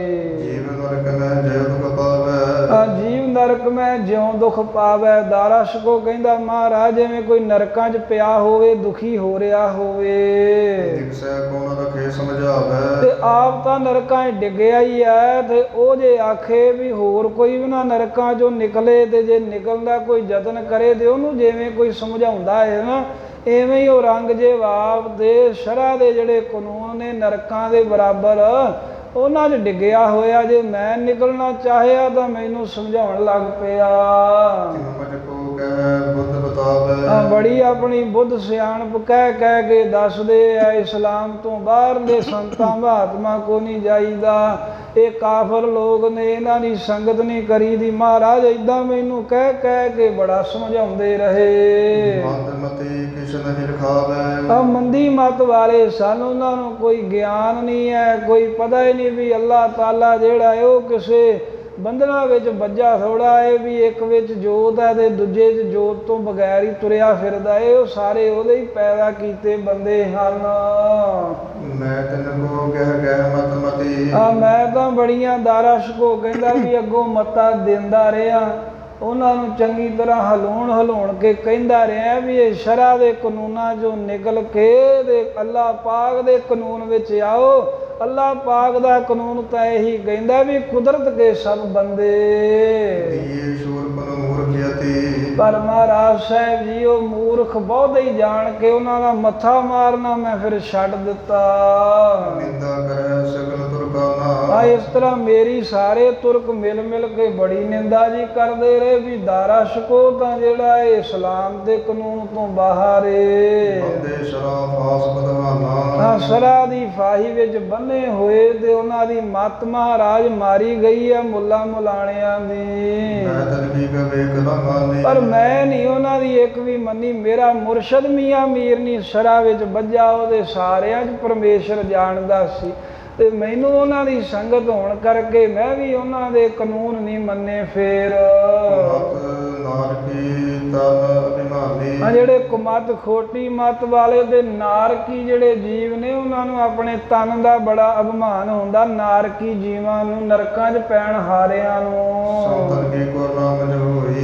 ਜਦੋਂ ਮੇਰੇ ਤੇ ਮਹਾਰਾਜ ਸੰਤਾਂ ਮਹਾਂਪੁਰਖਾਂ ਦੀ ਕਿਰਪਾ ਹੋ ਗਈ, ਇਹ ਜਿਹੜੇ ਇਹੋ ਜਿਹੇ ਵਿਗਣ ਹੁੰਦੇ ਆ ਨਾ ਸ਼ਰ੍ਹਾ ਦੇ ਜੰਜਾਲ ਦੇ ਬੰਧਨਾਂ 'ਚ ਫਸਣਾ, ਇਹ ਮੈਨੂੰ ਕੋਈ ਵਿਗੜ ਨਹੀਂ ਲੱਗਾ। ਬਹੁਤ ਮੁੱਲਿਆਂ ਨੇ ਵੀ ਰੌਲਾ ਪਾਇਆ, ਬਹੁਤ ਔਰੰਗਜ਼ੇਬ ਨੇ ਰੌਲਾ ਪਾਇਆ, ਪਰ ਮੈਂ ਨਹੀਂ ਇਹਨਾਂ ਵਿਗੜਾਂ ਦੇ ਅੱਗੇ ਹਾਰ ਮੰਨੀ। ਤੇ ਸਾਧੂ ਮਹਾਤਮਾ ਜਿੱਥੇ ਕੋਈ ਮਿਲਿਆ ਮੈਂ ਤਾਂ ਸੰਗਤ ਕਰਦਾ ਹੀ ਰਿਹਾ ਉਹਨਾਂ ਦੀ। ਤੇ ਮੇਰੇ ਮਹਾਰਾਜ ਮਨ ਦੀ, ਮੇਰੇ ਹਿਰਦੇ ਦੀ ਲਾਲਸਾ ਜਿਉਂ-ਜਿਉਂ ਦਿਨ ਬਤੀਤ ਹੁੰਦੇ ਨੇ ਬਹੁਤੀ ਵੱਧਦੀ ਜਾ ਰਹੀ ਹੈ। ਮੈਂ ਤਾਂ ਇਹੀ ਚਾਹੁੰਦਾ ਵੀ ਮੇਰੀ ਸਵੈ ਸਰੂਪ ਦੇ ਵਿੱਚ ਨਿਸ਼ਚਲਤਾਈ ਹੋ ਜੇ, ਆਪਣੇ ਸਰੂਪ 'ਚ ਅਚਲ ਹੋ ਕੇ ਇੱਕ ਥਾਂ ਟਿਕ ਜਾਵਾਂ।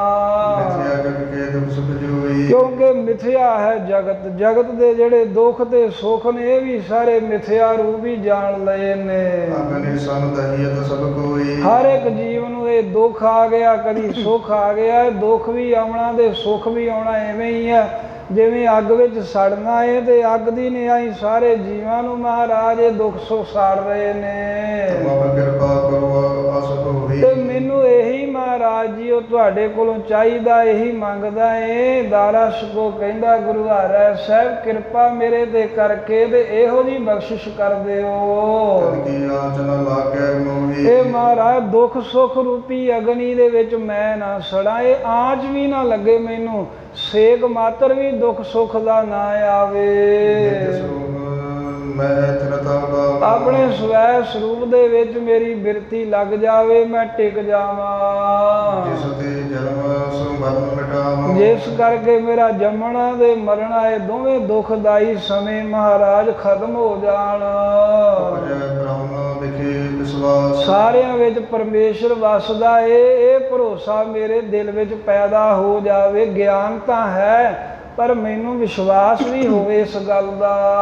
ਕਰੈ ਪੁਰਾਤਨ ਦੁਬਦਾ ਪਾਸ, ਜਿਹੜੀ ਪੁਰਾਣੀ ਜਨਮਾਂ ਦੀ ਮਹਾਰਾਜ ਦੁਬਦਾ ਦੀ ਫਾਹੀ ਪਈ ਹੋਈ ਆ ਉਹ ਮੇਰੇ ਅੰਦਰੋਂ ਕੱਟੀ ਜਾਵੇ। ਤੁਹਾਡੀ ਕਿਰਪਾ ਨਾਲ ਫਾਹੇ ਲਾ ਦਿਓ ਗਲ ਵਿੱਚੋਂ। ਬ੍ਰਹਮ ਸਰੂਪ ਬਿਰਤੀ ਚਿਤ ਹੋਏ, ਬ੍ਰਹਮ ਪਰਮੇਸ਼ਰ ਸਾਰਿਆਂ 'ਚ ਵਸ ਰਿਹਾ ਹੈ, ਉਸ ਸਰੂਪ ਵਿੱਚ ਮੇਰੀ ਬਿਰਤੀ ਟਿਕ ਜਾਵੇ। ਮੈਂ ਤਾਂ ਜਲੇ ਸੁਖ ਸੋਏ, ਆ ਸਰੀਰ ਦੀ ਹਉਮੈ ਛੱਡ ਦਵਾਂ, ਤਾਂ ਨ ਹਉਮੈ ਤਜ ਲਹਿ ਸੁਖ ਸੋਏ। ਪਰਮੇਸ਼ਰ ਦੇ ਦਰਸ਼ਨਾਂ ਦਾ ਸੁਖ ਪ੍ਰਾਪਤ ਕਰਾਂ। ਮਿਟੋ ਅਨਿਕਤਾ ਮਨ ਮੇਰੇ ਤੇ ਕੇ, ਜਿਹੜੀ ਅਨਕਤਾ ਹੈ ਨਾ, ਅਦਵੈਤ ਪੁਣਾ, ਜਿਹੜਾ ਦਵੈਤ ਪੁਣਾ, ਇਹ ਜਿਹੜਾ ਦੁੰਦਵਾਦ ਇਹ ਮੇਰੇ ਅੰਦਰੋਂ ਮਹਾਰਾਜ ਜੀ ਮਿਟ ਜਾਵੇ। ਹੋਏ ਸਭੁਤਾ ਤੁਮ ਹੇਰੇ ਕੇ, ਤੇ ਮੇਰੇ ਜਨਮ ਲਏ ਦੀ ਸਫਲਤਾ ਹੋਵੇ। ਤੁਹਾਡੇ ਦਰਸ਼ਨ ਕਰਕੇ ਮੇਰਾ ਜੀਵਨ ਪ੍ਰਵਾਨ ਹੋ ਜਾਵੇ। ਜਾਚਨਾ ਕਰੋ ਨਾ ਕੋਈ, ਜਿਵੇਂ ਹੋਰ ਕੋਈ ਕੁਝ ਮੰਗਦਾ ਹੋਊ, ਤੁਹਾਡੇ ਦਰਬਾਰ ਚੋਂ ਕੋਈ ਕੁਝ ਮੰਗਦਾ ਹੋਊ, ਪਰ ਦਾਰਾ ਸ਼ਕੋ ਸਤਵੇਂ ਗੁਰਾਂ ਨੂੰ ਕਹਿੰਦਾ ਮੈਂ ਤਾਂ ਬ੍ਰਹਮ ਗਿਆਨ ਹੀ ਮੰਗਦਾ ਹਾਂ।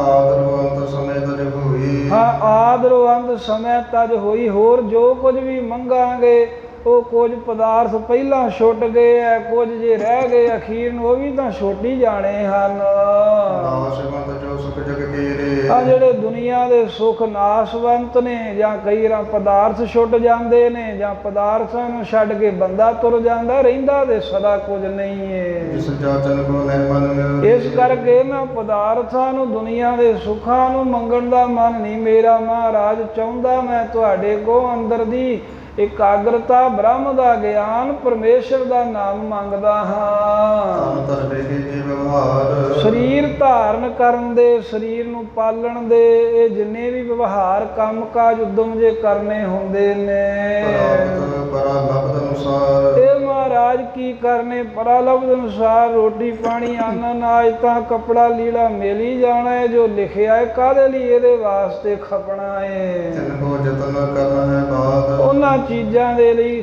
ਜਿਹੜਾ ਯਤਨ ਕਰਨਾ ਇਹ ਵੀ ਬਾਤ ਵਿਅਰਥ ਹੀ ਖਪਣ ਦੀ ਨਿਆਈ ਹੈ। ਆਨ ਲਾਭ ਸੁਖੇ ਹਲਾਦ, ਜਿਹੜਾ ਹਾਨੀ ਹੋਣ ਕਰਕੇ ਮਹਾਰਾਜ ਸ਼ੋਕ ਹੋਣਾ, ਲਾਭ ਹੋਣ ਕਰਕੇ ਜੋ ਖੁਸ਼ੀ ਹੋਣੀ, ਇਹ ਤੋਂ ਉੱਪਰ ਉੱਠ ਜਾਵਾਂ। ਸਹਿਜ ਸੁਭਾਅ ਕੋ ਜਿਮ ਚਲਿਆ ਹੈ, ਸਹਿਜ ਸੁਭਾਅ ਆਪਣੇ ਆਪ ਹੀ ਜੋ ਕਰਮਾਂ ਦੇ ਵਿੱਚ ਹੈ, ਜੋ ਚੱਲ ਕੇ ਪਦਾਰਥ ਆਉਂਦਾ ਏ। ਹਰ ਸੋਗ ਮੈਂ ਤਥਾ ਬਿਤਾਵੇ, ਖੁਸ਼ੀ ਗਮੀ ਤੋਂ ਬਗੈਰ ਉਸੇ ਤਰ੍ਹਾਂ ਹੀ ਮੈਂ ਆਪਣੀ ਜ਼ਿੰਦਗੀ ਲੰਘਾਵਾਂ, ਮੇਰੀ ਲਾਲਸਾ ਕੋਈ ਨਾ ਹੋਵੇ। ਕਰਨੇ ਉਪਾਇ ਰਖਿਓ ਮਾਨੀਕੋ, ਕਰਨੇ ਉਪਾਏ ਲਖਿਓ ਮੈਂ ਨੀਕੋ। ਜਿਹੜੇ ਚੀਜ਼ ਦਾ ਯਤਨ ਕਰਨਾ ਮੈਨੂੰ ਚੰਗਾ ਲੱਗਾ ਏ, ਜਿਸ ਦੇ ਕਟੈ ਕਸ਼ਟ ਨਿਤ ਜੀ ਕੇ, ਜਿਸ ਯਤਨ ਕਰਕੇ ਮੇਰੀ ਜਿੰਦ ਦੇ ਜੰਜਾਲ ਦੁੱਖ ਸਾਰੇ ਕੱਟੇ ਜਾਣਗੇ, ਉਹ ਯਤਨ ਮੈਂ ਕਰਨਾ ਚਾਹੁੰਦਾ ਹਾਂ। ਜਾਤੇ ਲਾਲਸਾ ਹੈ ਹਮਾਰੀ, ਮਹਾਰਾਜ ਇਹੀ ਮੇਰੇ ਅੰਦਰ ਦੀ ਖਾਹਿਸ਼ ਹੈ, ਇਹੀ ਮੇਰੇ ਅੰਦਰ ਦੀ ਚਾਹਨਾ ਹੈ। ਪ੍ਰਾਪਤ ਹੋਵੇ ਕਿਰਪਾ ਤੁਮਾਰੀ, ਸਹਾਈ ਤੁਹਾਡੀ ਕਿਰਪਾ ਪ੍ਰਾਪਤ ਹੋਵੇ। ਕਿਰਪਾ ਕਰਕੇ ਹੀ ਦਾਰਾ ਛਕੋ। ਕਹਿੰਦਾ ਗੁਰੂ ਹਰਿ ਸਾਹਿਬ ਜੀ ਮੈਨੂੰ ਸਭ ਕੁਝ ਮਿਲ ਜਾਵੇਗਾ ਜਦੋਂ ਤੁਹਾਡੀ ਕਿਰਪਾ ਮਿਲ ਗਈ। ਸ੍ਰੀ ਨਾਨਕ ਤੇ ਬਹੁ ਬਰਸਾਏ ਧੰਨ ਗੁਰੂ ਨਾਨਕ ਸਾਹਿਬ ਦੀ ਮਹਿਮਾ ਸੁਣੀ ਹੈ ਵੀ ਉਹਨਾਂ ਨੇ ਬੜੇ ਜੀਵ ਵਰੋਸਾਏ ਨੇ ਬ੍ਰਹਮ ਗਿਆਨ ਦੇ ਨਾਲ। ਸਭ ਜਗ ਮੈਂ ਜਸ ਜਿਨ ਕੋ ਛਾਏ ਸਾਰੇ ਜਗਤ ਵਿੱਚ ਸਭ ਧਰਮਾਂ ਦੇ ਲੋਕਾਂ 'ਚ ਇਸ ਗੁਰੂ ਨਾਨਕ ਦੇਵ ਸਾਹਿਬ ਦਾ ਜਸ ਛਾਇਆ ਫੈਲਿਆ ਹੋਇਆ ਏ। ਸਰਾਧੀ ਕੇ ਮਾਲਕ ਆਵੋ ਉਸ ਗੁਰੂ ਨਾਨਕ ਸਾਹਿਬ ਦੇ ਤਖਤ ਦੇ ਮਾਲਕ ਤੁਸੀਂ ਹੋ। ਸਤਵੇਂ ਥਾਂ ਤੇ ਹੁਣ ਨਿਜ ਉਪਦੇਸ਼ ਮੋਹਿ ਪੁਕਾਰੋ ਆਪਣਾ ਮੁਕਤੀ ਦੇ ਦੇਣ ਹਾਰਾ ਪਵਿੱਤਰ ਉਪਦੇਸ਼ ਮੈਨੂੰ ਮਹਾਰਾਜ ਜੀ ਦੇਣਾ ਕਰੋ। ਸਿੱਖਿਆ ਦੇਵੋ ਜਿਸ ਸਰੂਪ ਕੋ ਵੇਦ ਬਤਾਵੇ ਜਿਸ ਸਰੂਪ ਨੂੰ ਬ੍ਰਹਮ ਗਿਆਨੀ ਦੇ ਚੌਵੇਂ ਵੇਦ ਕਥਨ ਕਰਦੇ ਹਨ। ਤਿਸਨੇ ਮਨ ਸਥਿਰਤਾ ਪਾਵੇ ਉਹ ਸਰੂਪ 'ਚ ਮੇਰਾ ਮਨ ਮਹਾਰਾਜ ਟਿਕ ਜਾਵੇ ਤੁਹਾਡੀ ਸਿੱਖਿਆ ਸੁਣ ਕੇ ਮੰਨ ਕੇ ਕਮਾ ਕੇ। ਪੰਜੋ ਇੰਦਰੈ ਤੇ ਰਹਿ ਪਰੈ ਜਿਹੜੇ ਪੰਜ ਇੰਦਰੇ ਹਨ ਇਹਨਾਂ ਦੇ ਵਿਸ਼ਿਆਂ ਦੇ ਚਸਕਿਆਂ ਤੋਂ ਪਰਾ ਰਵਾਂ ਮੇਰੀ ਬਿਰਤੀ ਉਪਰਾਮ ਹੋ ਜਾਵੇ। ਜਿਸਕੇ ਲੰਬ ਹੋਏ ਥਿਰੈ ਹਰਕ ਸ਼ੋਕ ਦੇਣ ਵਾਲੇ ਨੇ ਜ਼ੁਬਾਨ ਦਾ ਰਸ ਕੰਨਾਂ ਦੇ ਚਸਕੇ ਨਾਸਕਾਂ ਦੇ ਚਸਕੇ ਅੱਖਾਂ ਨਾਲ ਵੇਖਣਾ ਇਹ ਸਾਰਾ ਕੁਝ ਮਹਾਰਾਜ ਛੁੱਟ ਜੇ ਦੇ ਤੋਂ ਉੱਪਰ ਮੈਂ ਟਿਕ ਜਾਵਾਂ। ਤੇਜ ਕਉਦਾਇਕ ਤੇਜ ਅਤੇ ਅਕਲ ਤੇਜ ਸਭ ਦੁਨੀਆ ਦੇ ਜੋ ਤੇਜ ਪ੍ਰਕਾਸ਼ ਨੇ ਉਹਨਾਂ ਨੂੰ ਜੋ ਤੇਜ ਪ੍ਰਤਾਪ ਦੇਣ ਵਾਲਾ ਪਰਮੇਸ਼ਰ ਏ। ਸਰਬੋ ਸਦਾ ਜੇਤ ਅਜਨ ਅਮੇਜ ਸਾਰਿਆਂ ਨੂੰ ਜਿਹੜਾ ਮਾਲਕ ਅਕਾਲ ਪੁਰਖ ਆਪ ਮਿਲ ਕੇ ਆਪਣੀ ਇੱਕ ਰਸ ਮਹਾਰਾਜ ਕੇ ਨੂੰ ਦਾਰਾ ਛਕੋ। ਕਹਿੰਦਾ ਵੀ ਸਭ ਪ੍ਰਕਾਸ਼ਾਂ ਦਾ ਪ੍ਰਕਾਸ਼ ਰੂਪ ਜੋ ਪਰਮੇਸ਼ਰ ਹੈ ਸਾਰਿਆਂ ਦੇ ਵਿੱਚ ਮਿਲ ਕੇ ਇੱਕ ਰਸ ਜਿਹੜਾ ਆਪਣੀ ਸੱਤਾ ਸ਼ਕਤੀ ਦੇ ਰਿਹਾ ਹੈ।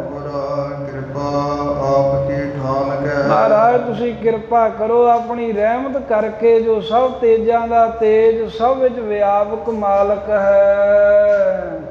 ਕਹਿ ਮਨ ਦੇਵੋ ਟਿਕਾਏ ਉਸ ਵਾਹਿਗੁਰੂ ਦੇ ਸਰੂਪ ਵਿੱਚ ਮੇਰਾ ਮਨ ਮਹਾਰਾਜ ਜੀ ਟਿਕਾ ਦੇਣਾ ਕਰੋ। ਰਾਗਤ ਵੈਸ਼ਨ ਸਵੈ ਸਕ ਹੈ ਨਾ ਮੈਨੂੰ ਰਾਗ ਆਪਣਿਆਂ ਦਾ ਪ੍ਰੇਮ ਨਾ ਕਿਸੇ ਨੂੰ ਪਰਾਇਆ ਸਮਝ ਕੇ ਮੈਂ ਦਵੈਸ਼ ਕਰਾਂ। ਇਹ ਦੋਵੇਂ ਰਾਗ ਤੇ ਦਵੈਸ਼ ਮੈਨੂੰ ਟੱਚ ਵੀ ਨਾ ਕਰ ਸਕਣ। ਸਤਿਗੁਰ ਸੰਤ ਸਹਾਇ ਇਹ ਸੰਤ ਰੂਪ ਸਤਿਗੁਰੂ ਹਰਿ ਸਾਹਿਬ ਜੀ ਐਸੀ ਤੁਹਾਡੀ ਮੈਨੂੰ ਸਹਾਇਤਾ ਪ੍ਰਾਪਤ ਹੋਵੇ ਵੀ ਤੁਹਾਡੀ ਕਿਰਪਾ ਨਾਲ ਬੰਧਨ ਟੁੱਟਣ ਤੇ ਬ੍ਰਹਮ ਗਿਆਨ ਹੋਵੇ। ਇਹ ਮੰਗ ਰੱਖੀ ਹੈ ਗੁਰੂ ਹਰਿ ਸਾਹਿਬ ਜੀ ਅੱਗੇ ਦਾਰਾ ਛਕੋ ਨੇ। ਹੁਣ ਜਿਵੇਂ ਇਹਦੀ ਬੇਨਤੀ ਸੁਣ ਕੇ ਬ੍ਰਹਮ ਦਾ ਗਿਆਨ ਸਤਿਗੁਰੂ ਬਖਸ਼ਣਗੇ। ਇਹ ਕਥਾ ਪਾਉਣ ਵਾਲੇ ਸਮੇਂ 'ਚ ਸਰਵਣ ਕਰਾਂਗੇ। ਹੋਈਆਂ ਬੇਅੰਤ ਭੁੱਲਾਂ ਦੀ ਮੁਆਫੀ ਬਖਸ਼ਣੀ। ਦੋਹਰਾ ਕਿਰਪਾ ਆਪ ਕੀ ਠਾਨ ਕੈ ਤਹਿ ਮਨ ਦੇਹੋ ਟਿਕਾਏ। ਰਾਗ ਦਵੈਸ਼ ਨੈ ਸਹਿ ਸਕੇ ਸਤਿਗੁਰ ਸੰਤ ਸਹਾਇ। ਵਾਹਿਗੁਰੂ ਜੀ ਕਾ ਖਾਲਸਾ ਵਾਹਿਗੁਰੂ